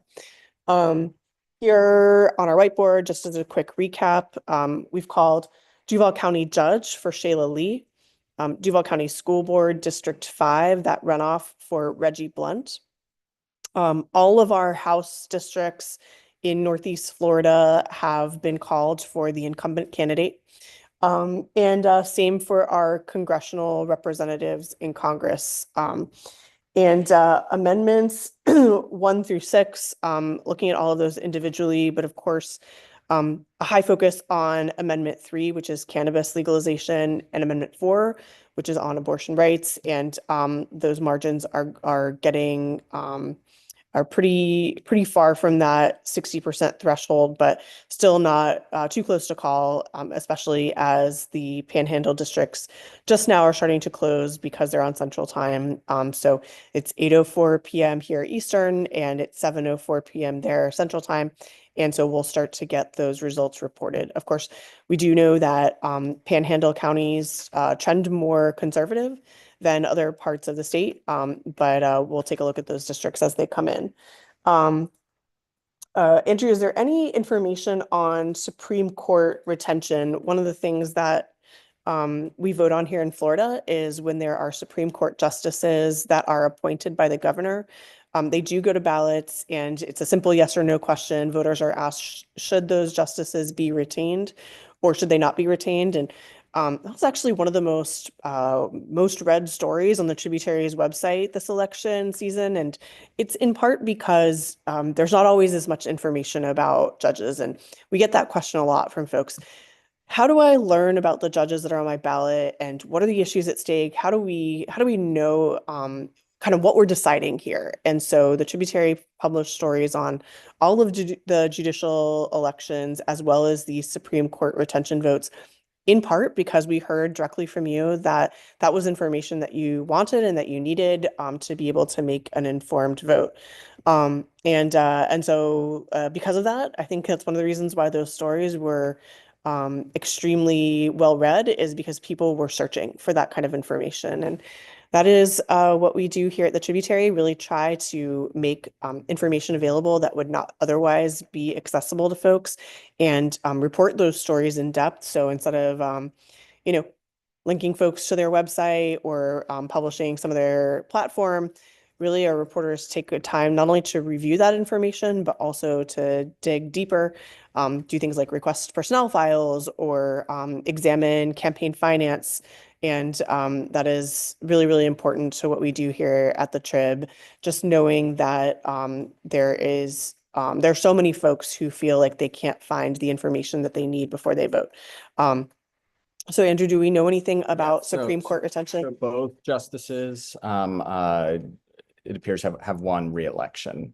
They have, with a significant number of votes counted, they're both sitting above 60%. They only need 50% to stay in office. So it does look like they will hold on to those seats. Yeah. I'll also say when it comes to the state legislature, since we're looking at state legislative control, the real question, as I said, was always just whether the GOP supermajority in the House could be toppled. The Senate was never in reach for Democrats.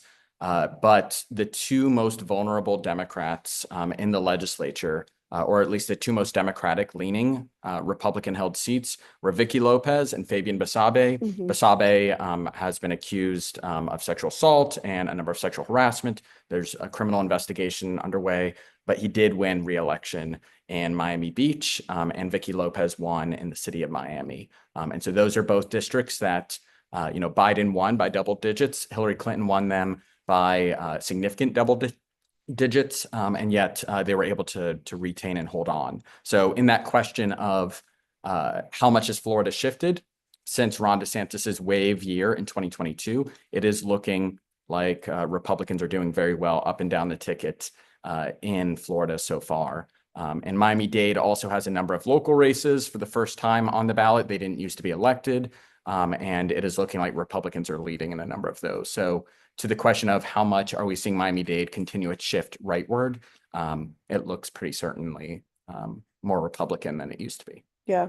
Andrew, when you say that a district leans Democratic, does that refer to just the number of registered Democrats versus registered Republicans, or what does that mean? So that means looking at past statewide races among the voters in that district, how did they vote? So how did they vote for president in 2020? How did they vote in 2016? How did they vote in 2018? As I said, the two most Democratic seats that are held by Republicans are both in Miami-Dade. And both of the Republicans have won re-election. And so that is a good sign for Republicans that they will hold on to the supermajority. We still don't know. It's still very early, but as I said, that kind of indicates just how well they've been doing. Yeah. And we'll be following there in that story that published over the weekend, there were several districts that were mentioned both in the House and the Senate.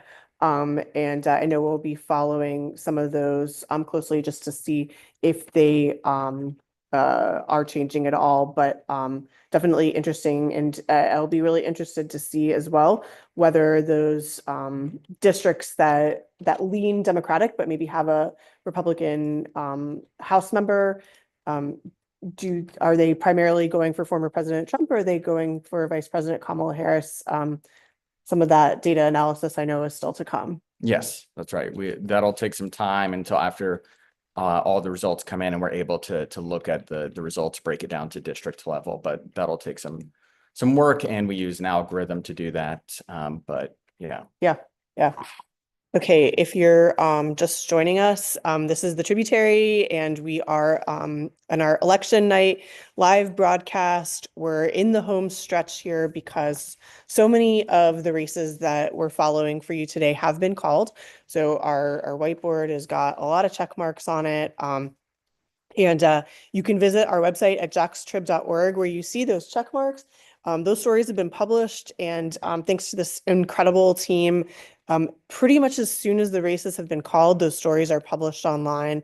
So Duval County Judge, Duval County School Board, all of our Florida legislative districts, both House and Senate, congressional districts, all of those races have been called and they are published live on jaxtrib.org.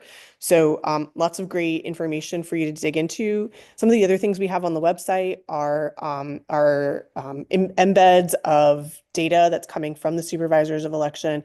So you can dig into those, check out any of the legislative districts that you're interested in, as well as the county by county results. Everything from presidential election to U.S. Senate election to the statewide ballot initiatives on constitutional amendments and what those look like. And you can find all that jaxtrib.org.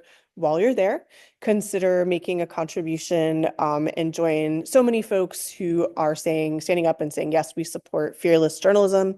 We support news in the public interest. And that is how we are able to bring you this live stream today.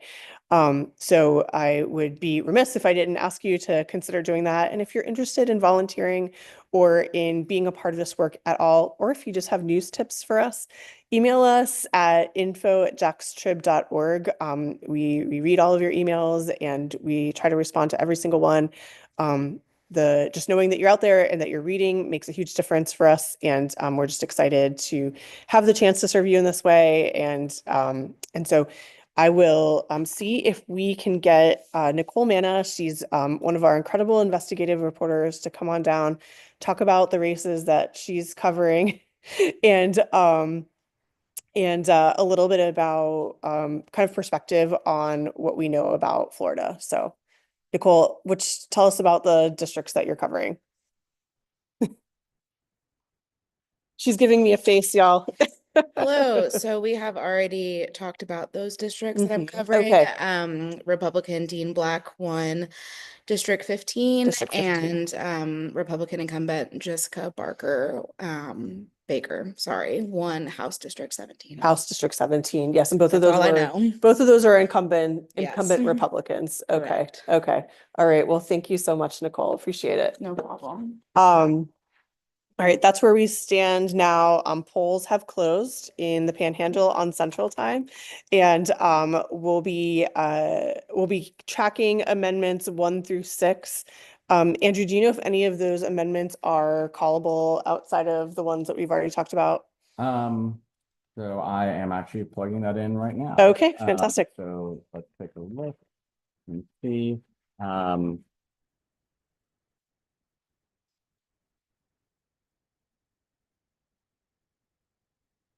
Hold on. That's okay. I'm checking.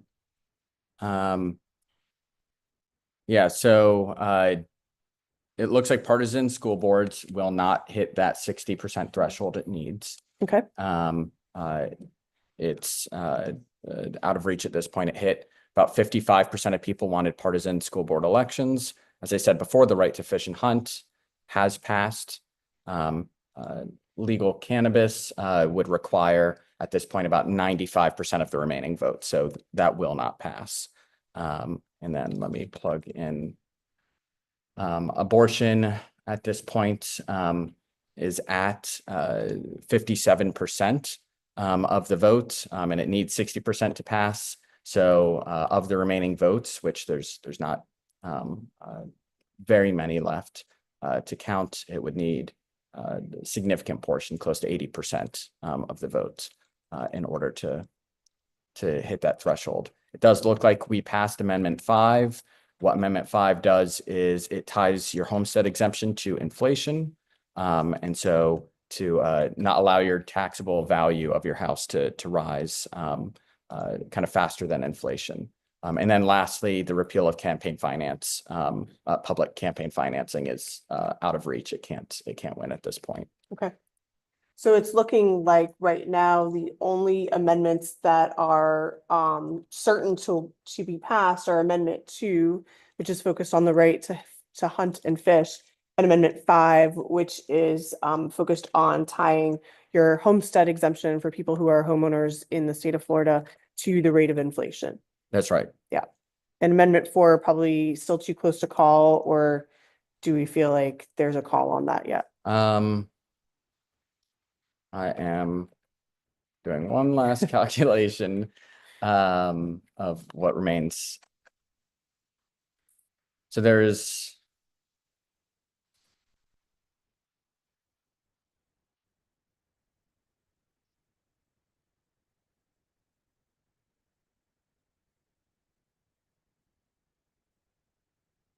so it is impossible at this point for both cannabis and abortion to reach 60%. There's only 1 million votes left to be counted. If they won 100% of those votes, it would not be enough to hit the 60% threshold. Yeah.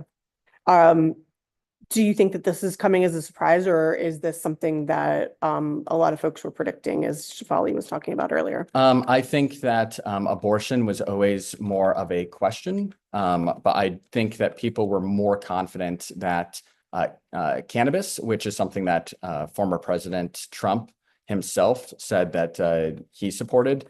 I think people assumed that would pass. But yeah, so right now, if cannabis won every remaining vote, it would have 58%. If abortion won 100% of the remaining votes, it would have 59.5%. So there's nothing at this point that would be enough to hit that threshold. And then similarly, again, Amendment 1 and 6. So we know 1, 3, 4, and 6 all failed, and 2 and 5 passed. Yeah. This must come as a big blow to the folks those citizen initiatives that were working on 3 and 4.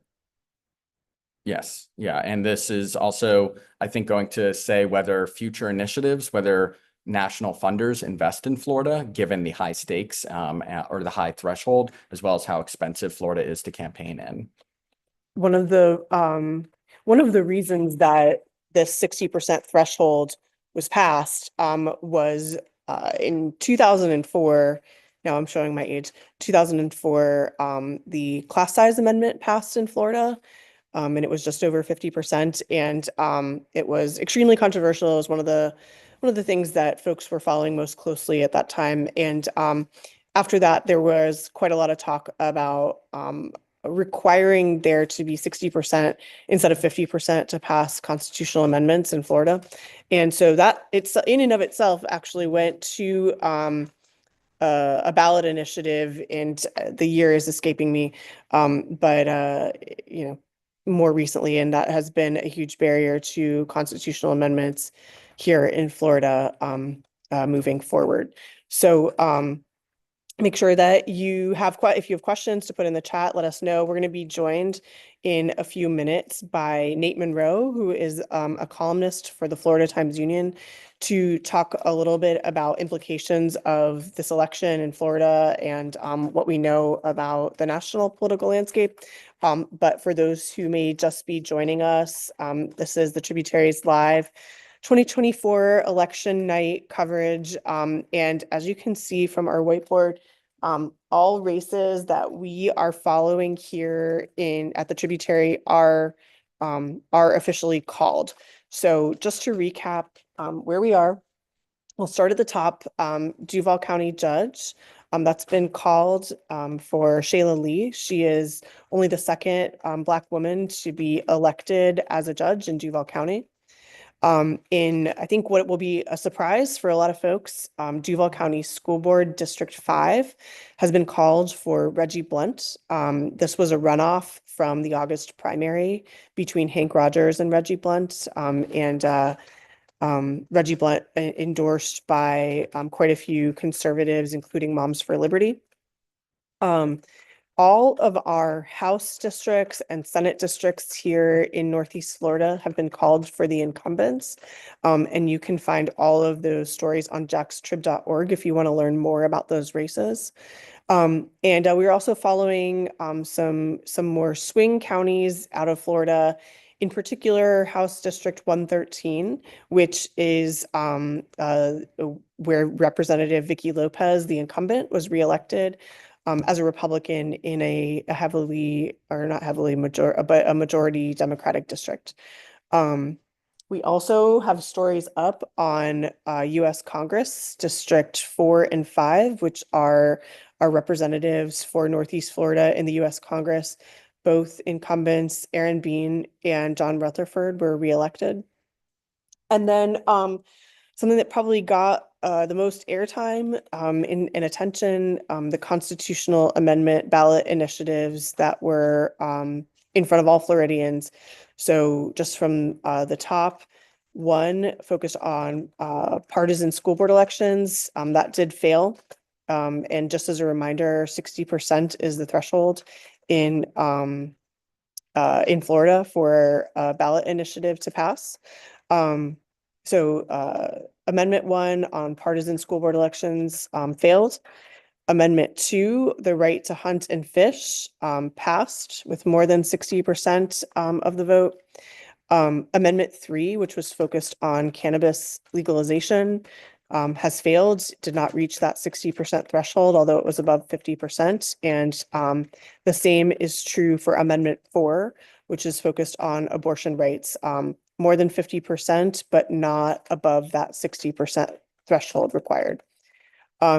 Amendment 5 is focused on tying homestead exemptions for property taxes to inflation. That did pass. And Amendment 6, which is focused on campaign finance reform, that failed. So all amendments failed except for 2 and 5 statewide. And that is with a good deal of confidence in terms of the ballots that have been counted, which is the majority of them here in Florida, and the ballots that have failed, or I'm sorry, the ballots that have not been counted. Finally, tracking U.S. Senate, incumbent Senator Rick Scott has been reelected. He faced a Democratic challenger, Debbie McCarcel-Powell. And Florida's 30 electoral votes have gone for former President Trump, who was a resident of the state. And finally, we're tracking some statewide trends, including legislative control of, statewide legislative supermajority control by Republicans. That's still to be determined, and we'll be tracking that for you. And finally, looking at some statewide trends, those are some things that are to come. Like Andrew said, we'll be doing a bunch of analysis throughout the week, looking at all of those swing districts that were in the story published over the weekend. We'll also be looking at some of the school board races in other counties. We saw in 2022 and continuing to 2024, a really significant shift in how school board races were happening at local levels, and really much more in terms of endorsements from the governor than we've seen with previous governors. And that's played a large role in where elections have gone for school board, not just here in Duval County, where we've seen a significant shift, but also in other parts of the state where the shifts have been, in some cases, very significant, and in some cases, not very significant. And we'll learn more about where that all goes and what happens next in the days to come. Andrew, are there other trends that are emerging to you? Not yet. It's still too soon. We're starting to look at some of the statewide results, but I don't know yet that I can confidently say what else is happening, other than, again, it looks like a strong night for Republicans in Florida. We're also beginning to get results in other states. Again, Florida is much faster than most states at reporting results, so we'll start to get a better understanding of what's going on nationwide as the night goes on, and probably going into tomorrow. Great. And Andrew, we're getting some questions from the chat. The first is, any irony in a referendum to raise ballot initiatives to a 60% threshold with just 50%? Yeah, that was an interesting one. Yeah, so I mean, I think you can add to the irony. The amendment to the Constitution that made the 60% threshold did not get 60% itself. It used to be that amendments only needed 50%. They needed a majority. And the amendment that changed that threshold itself would not have passed under its own standard. Yeah. But yeah, it is a very high standard. In addition to the 60% threshold, we saw an incredible use of state power by the governor, using state funding, taxpayer funding for public service announcements, threatening to prosecute TV stations that aired pro-abortion ads, using the state election police to knock on doors of people who signed petitions for the abortion initiative. This was something we haven't seen, I think, anywhere statewide, in any state, in terms of the opposition to both marijuana and abortion. So we don't know how much of an impact that had, how much was the threshold, but it does not, I think, seem optimistic for the ballot organizers, given how far away it was to get. Yeah. Another question coming in is, does the loss of Amendment 4 guarantee another DeSantis presidential run? I think it's very likely. We'll have to see. There's that's still 4 years away. So no real guarantees in this life. I'd like to get through 2024 before talking about 2028. But what it does guarantee is, in Florida, we have a 6-week abortion ban, and that is going to remain in effect. And it doesn't seem like there's any appetite among legislative Republican leadership to peel that back. Yeah. And for folks who are just joining us, you can actually go back to the beginning of the broadcast. We had Shefali Luthra, who covers reproductive rights for the 19th, come on, and she had a lot of insight for us around what this means, not only for people in Florida, but also nationwide. And with this Amendment 4 failing, we do know that this is the first post-Dobbs ballot initiative focused on abortion rights to fail in the country. Okay, another question coming in from the comments. Any chance this spurs Democrats to remove Nikki Fried and get serious about leadership? That's a comment coming in from our social media. I think Democrats have to take an internal look and say, is there anything they could have done differently? And is there anything they can do differently going forward? Florida is now a deep red state. It has long been, for all of my lifetime, a purple state that swings back and forth.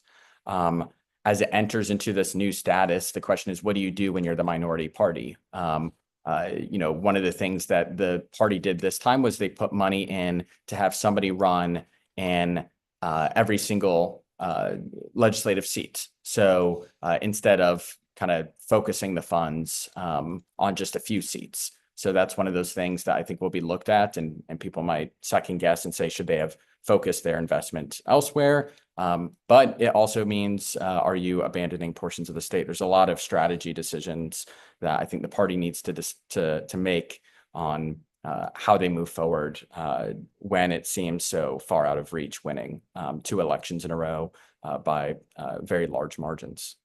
Gotcha. All right. Thank you so much, Andrew. And we'll let you get back to doing some data analysis. In a couple minutes here, we'll be joined by our last guest for the night, Nate Monroe from the Florida Times-Union. He's an opinion columnist, and I'm sure he'll have lots of thoughts. I see we still have questions coming in, so we'll definitely pose those. And do let us know what questions you have, either about the elections, about the implications for the future. This is where I would just remind you, you're watching the Tributary's broadcast of election night results. We do have all of the races that we're following. All of them have been called. All of them have been published on our website at jaxtrib.org. And now more than ever, as we move from election season into post-election season, a lot of folks think about journalism during elections, but the fact is that we need journalism more than ever after elections are over to hold our elected leaders accountable, to bring to light issues that are important, not just to voters, not just to citizens, but really everyone that is a part of our community. And so if you believe in that, if you stand with us in supporting fearless journalism, we really hope that you'll consider making a donation to the Tributary. For those of you who are already supporters, we'd love for you to consider a one-time gift. It will be matched, not just dollar for dollar, but actually $3 for every dollar that you donate. So for what you donate, it will be matched 4 times.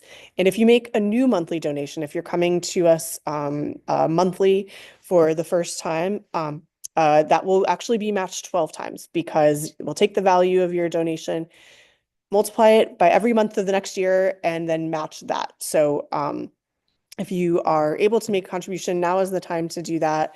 And we are going to wrap up soon here with Nate and talk a little bit about implications. But just to recap, all amendments have been called. All House districts and Senate districts have been called. U.S. Senate and U.S. Congress here in Florida have been called. And local races, Duval County Judge and Duval County School Board have been called. So, Andrew, are you seeing any good news for Democrats? This is a good question from our chat. Any good news out there for Democrats in this election? No, not really. I think so far statewide, it looks very grim for Democrats. Even Palm Beach County, which used to be a very blue county, it's on an edge between Kamala Harris and Donald Trump, less than a percentage point difference between them, which I think shows just how much they have fallen behind from where they once were. Osceola County, again, another pretty heavily Democratic county. Donald Trump won tonight, it looks like. Hillsborough County, another county that used to be, more Democratic. Donald Trump won. And then like the more purple counties like Pinellas and here in Duval, both went for President Trump, former President Trump. So it is Duval County went for, or as of right now. As of right now. Got Let it. me check the latest from Duval. That would be a change from 2020, if I'm not mistaken. Yes, Yeah. yes, it would. So as of right now, by 0.03%. So it is 100 vote difference between former President Trump and Vice President Harris in Duval County. So in Duval, just here. So it's going to be really tight, but that also shows, among other things, that in Florida, Duval County is now to the left of many traditionally Democratic counties. And we traditionally were a much more Republican county. So when we talk about how Democrats rethink their strategy, this is one of the, the counties that I think has not gotten as much investment as other places because it used to be seen as a Republican area. So that may be something that people are questioning going forward. Yeah. And Duval County used to be a red county, but now is. Yeah, former It's President changed. Bush, when he ran initially in 2000 and in 2004, both times won by about 16, 17 points in Duval County. Former President Obama kept the margins much closer, but still lost in both 2008 and 2012. And Hillary Clinton made the margins even tighter. And President Joe Biden was the first Democrat since Jimmy Carter to win Duval County. And it is still remains to be seen. Again, only 100 votes, 130 votes between former President Trump and Vice President Harris among Duval County's votes. So that's one that will be part of the narrative going forward, is how much where Duval County fits in the future. Because kind of if you looked at these numbers and compared them 8 years ago, when former President Trump won, or you looked at them 12 years ago, if you saw the results in Duval, you would assume this was a Democratic blowout statewide. If somebody told you that the Democrats kept it to, only 100 votes between them, it would be hard to imagine that they could not have won statewide. But times have changed. Duval is no longer to the right of the state. Now it's significantly to the left. So as the state has moved more conservative, Duval County has trended more liberal. Yeah, one way to think about it is, so Donald Trump won by 13 points statewide. It's going to be 0 points, regardless of whether he wins or loses by 100 votes in Duval. It's going to be about zero. So that makes us 13 points to the left of the state. And so that means here, if you expected to win statewide, now you would want to win Duval by about 13 points. What are the implications of that for local elections? I know you don't want to jump ahead, but looking ahead to 2025. No, I'm sorry. 2027. 2027 municipal elections. Yeah, so right now we have a Democratic mayor. She campaigned for Kamala Harris. She was one of the louder voices among the mayors in Florida. She'll be running for re-election, her first re-election.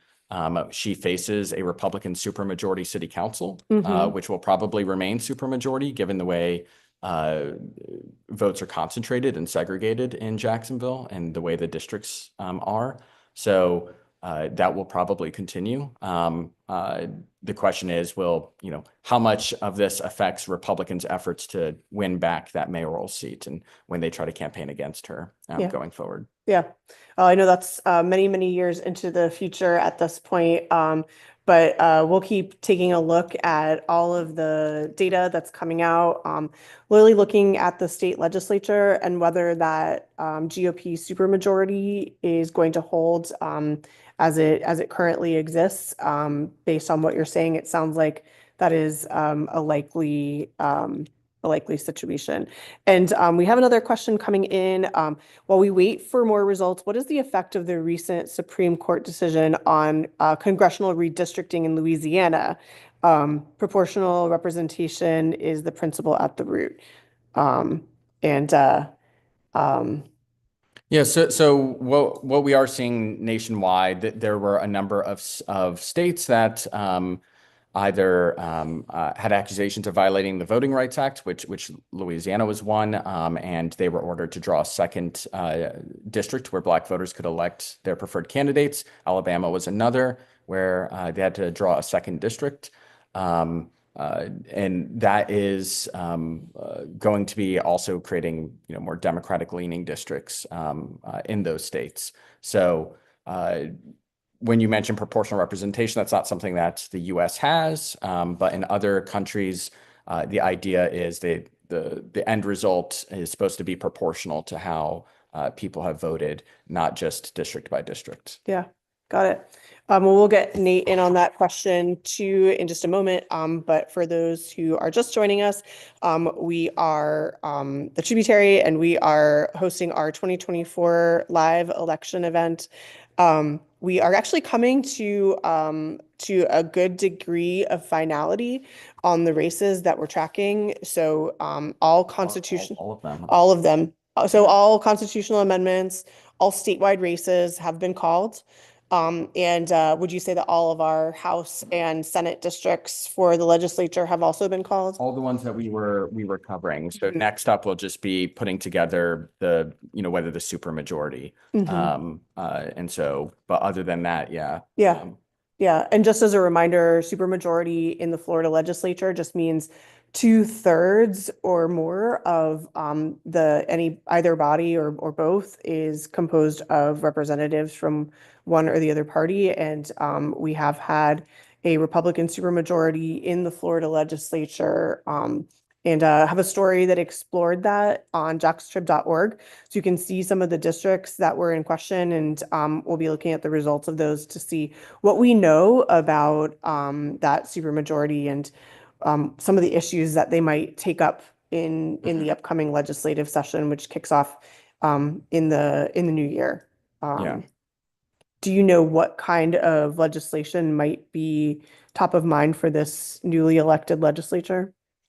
I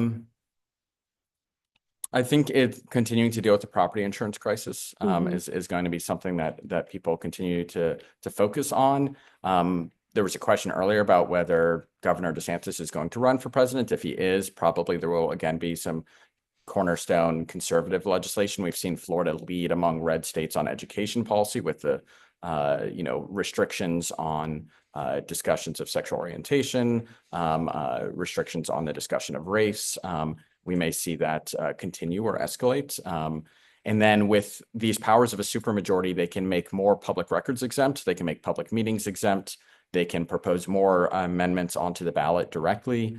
And so it gives them a lot of power if they do retain it, which it does look like they have done. It's still waiting to fully count. One of the other districts that was paying attention to, it looks like Carolina Amnesty, an incumbent Republican, it's very close. It's only 200 votes between her and the Democrat challenging her. She was indicted while she was campaigning in Central Florida, near Orlando area. So that's another one of those districts that Democrats were hoping to pick up. Some of the other ones around Orlando, again, are very close, 1 or 2 points separating, that were kind of the key target districts where Democrats were hoping to win. But in those other districts, it looks like they are behind. So in the state of Florida, we have 2 sitting Republican members of the state legislature who are under criminal investigation. Yes. Yeah. One of them did win re-election. Miami Beach's Republican Representative Fabian Basabe won re-election. Carolina Amnesty. It's still too close to call. Gotcha. Okay, we're joined, last guest of the night, by Nate Monroe. He's an opinion columnist for the Florida Times-Union. Nate, I know you're probably just getting off of dad duty. So are you fairly up to date on the results, or would it be helpful for us to give you a quick recap? Yeah, you were not wrong about that first point. Although I do think, I mean, I have the gist of certainly what happened in Florida tonight. Yeah. Well, so we actually had a question come in, someone who was asking about the effect of recent Supreme Court decision on congressional redistricting in Louisiana. I know that's your home state. That is definitely more an Andrew question. Andrew got at it. He got at it. It was a very specific question. Yeah. So I mean, just on a high level, I mean, there was nothing about Florida's election results tonight that was either unexpected or the result of lawfare or anything particularly like, underhanded in terms of like, in my view, the way districts are drawn or anything like that. I mean, Florida's demographics are just very conservative now, and it's not the same state that it was 4 years ago, certainly not 8 years ago, certainly not a decade ago. It's just, this is a state that's undergoing a really rapid political transformation. one of the things that we just discussed is that even as the state has moved much further to the right, Duval County has moved further to the left. That's right. I mean, Duval, it's funny because like when I moved here 11 years ago, there was still this idea that Republicans needed to win Duval County to be able to be winning the state. And the idea was that if Democrats are drawing close in Jacksonville, and that's something that the Obama campaign, both 2008 and 2012, really focused on. If they kept the margins close here, like that was this kind of bellwether for the rest of Florida. And that really has started. I mean, that is not the case anymore. Duval County, not only is it not a bellwether for Florida, it is, as you indicated, reliably votes to the left of Florida now. I would say that a Democrat running in Florida, like winning Duval County, is a very bare minimum requirement. And even that doesn't really mean a whole lot, because as Duval has gotten, more purple or even blue, the surrounding kind of exurbs in Clay County and St. John's and Baker, I mean, all those places have gotten even redder, and it really kind of almost offsets the gains that Democrats have made in Duval County. So I mean, this is just a difficult state for Democrats right now. Yeah. Yeah, it was interesting. Andrew noted that when Joe Biden took Duval County in 2020, it was the first time that a Democratic presidential winner or nominee had taken Duval County since Jimmy Carter. So it's been pretty substantial change locally, but also statewide. Nate, turning to the amendments, all of those have been called. Every amendment has failed with the exception of 2 and 5. Talk a little bit about that and what the implications are for Florida as a whole. Yeah, I mean, so when I was talking a minute ago, I stopped myself when I said that there's nothing about the results that reflect anything underhanded. And I kind of like I was like, how do I pivot? Because I do think that I mean, amendments 3 and 4, these are recreational marijuana and abortion rights, restoring the Roe standard. Those were the governor marshaled the entirety of state government. He wielded the police powers of state government against it. He used millions of dollars, tens of millions of dollars in taxpayer money to campaign against it. And those things still won over 50% of the vote, like quite easily. Those are things that are supported by a majority of Floridians. It's just that we require 60% of the vote for these amendments to become law. That itself was the subject of a constitutional amendment that was passed by 58% of voters. So like even the 60% requirement was not something that achieved a 60% support in the state of Florida. So I mean, the bottom line is Florida is just a place where majoritarian kind of politics really struggle, even as a majority of voters kind of reward these politicians with victories. And so it's a little bit of a paradox in some ways.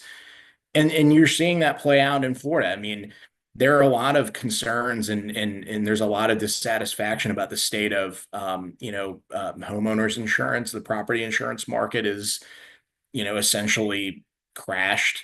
There is dissatisfaction about the abortion amendment. There's dissatisfaction about the state of the economy. Like it's not like this is like some happy place, but we just have this divide between what people want and who they actually reward with their votes. And Florida's just become a politically conservative place again very rapidly in a fairly short amount of time.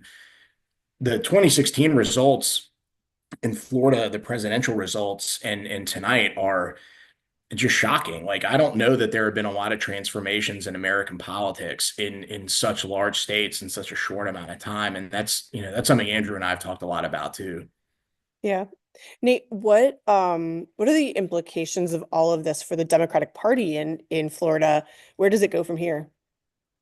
That's a really good question. I mean, this is in some ways kind of a meaningless cliche, but like I kind of think in politics, like winning begets more winning, and I think losing begets more losing. And I think the Florida Democrats have been stuck in that cycle since 2012 at the least.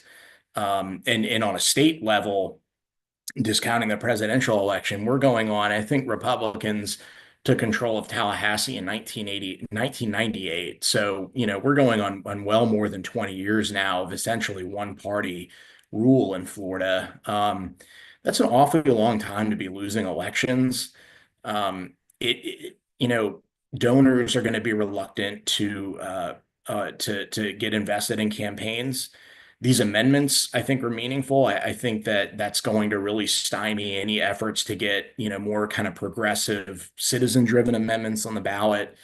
I think it's quite bleak. I'm not an optimist, so I'm sure that Florida Democrats would take issue with this, but I think that party is just frequently the subject of infighting and controversy, and I don't think it's good. I mean, I think the Republicans are in for a really good ride here.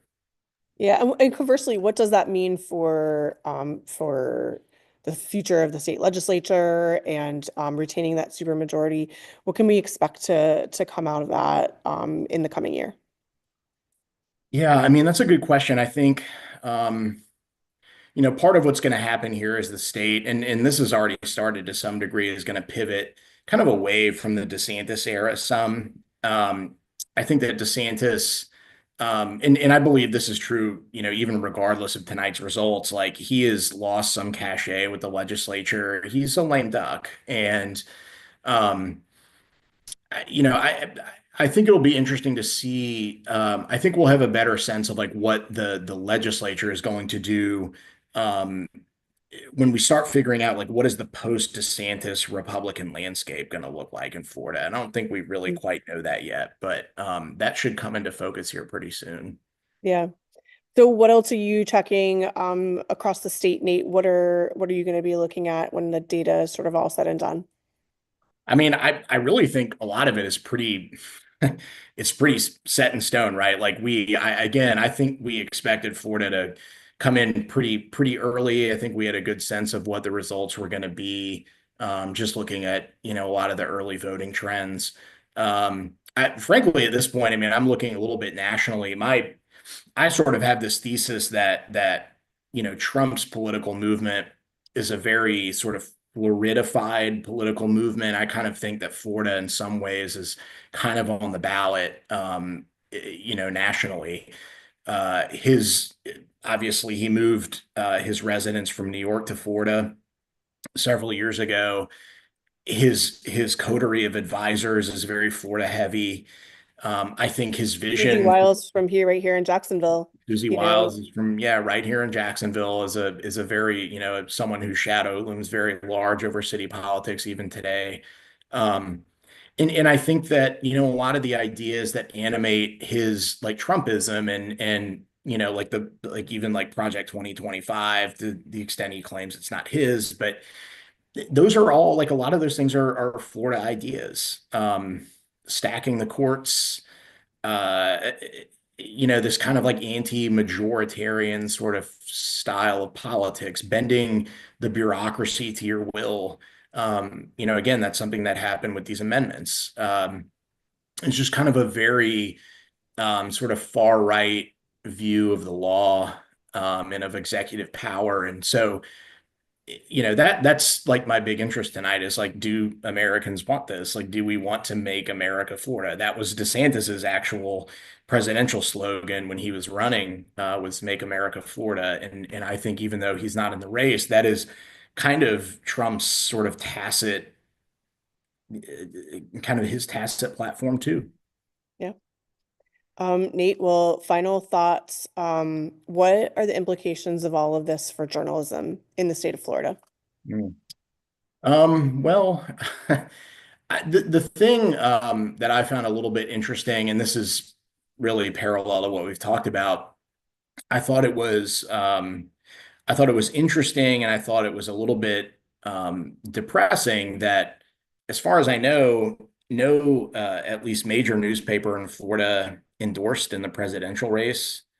I thought that was a pretty surprising sort of seeding of a voice to have in like the Florida conversation. I think newspapers like, and this was not the case in 2016. I think the Florida Times Union, the paper that the three of us, worked for at various points, like, its final endorsement was for Donald Trump, and it made the Times Union really an outlier there. But newspapers back in 2016 were still endorsing in presidential races, and they're not anymore. And I think that says something kind of profound about the state of journalism in Florida, the state of newspapers as institutions in their communities and in the state. And so that was something that really struck me about the state of journalism. Newspapers are really in a weakened spot. I mean, this is a different world, again, even than it was 8 years ago. Yeah. All right, Nate, any final thoughts before we sign off for the night?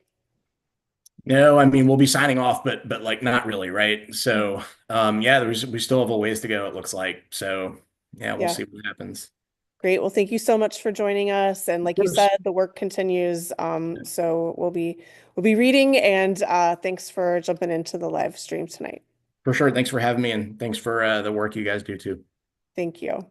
Yeah. All right, everyone. That was Nate Monroe from the Florida Times Union. Andrew, you have final thoughts for us before we close out for the night? Yes, I'm still going through state legislative data, but we outlined a number of districts to watch in terms of that supermajority question. Republicans flipped a Democratic held seat that we were watching, Tom Keene's in the State House. Democrats did not flip any districts in the Senate. In the House, it is too close to call in one district, but in all of the other, we had like 14 districts that we were watching. Of those 14, only one of them is the Democrat up, and it's up by only about 100 votes. So it's still too close to call in that one. So again, to the question earlier, is there anywhere in the state where Democrats are, have an optimistic outlook? The answer is no. Yeah. And with a vote count of 100 or less, like that will go to a recount. We probably won't know the winner of that tonight. Probably. Yeah. Okay. All right. Well, final thoughts before we sign off for the evening. Yeah, so I think the final thoughts are, if we thought 2022 was a fluke, it looks like it wasn't. Florida is a red state. It's a deep red state now. When all the votes are counted in the end, I think there's going to be some states that surprisingly are to our left that are also red states. So in terms of, what that means for the future of the state and, voters swung fast, but it doesn't seem like they're swinging back. It doesn't seem like they are now swinging back to the center. And it really upends a lot of what people thought they knew about the state, including the geography. Again, Miami-Dade is a pretty Republican county now. And that changes what people used to think of Miami-Dade. Looking ahead, what can people expect of the Tributary's journalism? So we're going to be covering this legislature and the governor, and we're going to be covering the state as well as local government. And so regardless of what the final results end up saying, we're going to be trying to give voters as much information as we can about who these lawmakers are. Yep. All right, that's Andrew Pantalis, editor of the Tributary. I'm Deirdre Connor, publisher of the Tributary. Thank you so much to everyone who joined us tonight. Thank you to the Emily Ball Smith Foundation for making this all possible, and to the Jesse Ball DuPont Fund for their support of the Tributary. And one last call for your support of this work as well. We could not do it without you. So if you feel so inclined, when you're on jaxtrib.org, checking out all of the results from the election, make sure to hit that donate button if you're able to, and make a contribution in support of this work. So thank you everyone who joined us tonight, and we're signing off for tonight, but we're going to keep the analysis up. So expect more stories coming out, not just in the next week, but in the foreseeable forever. So we'll see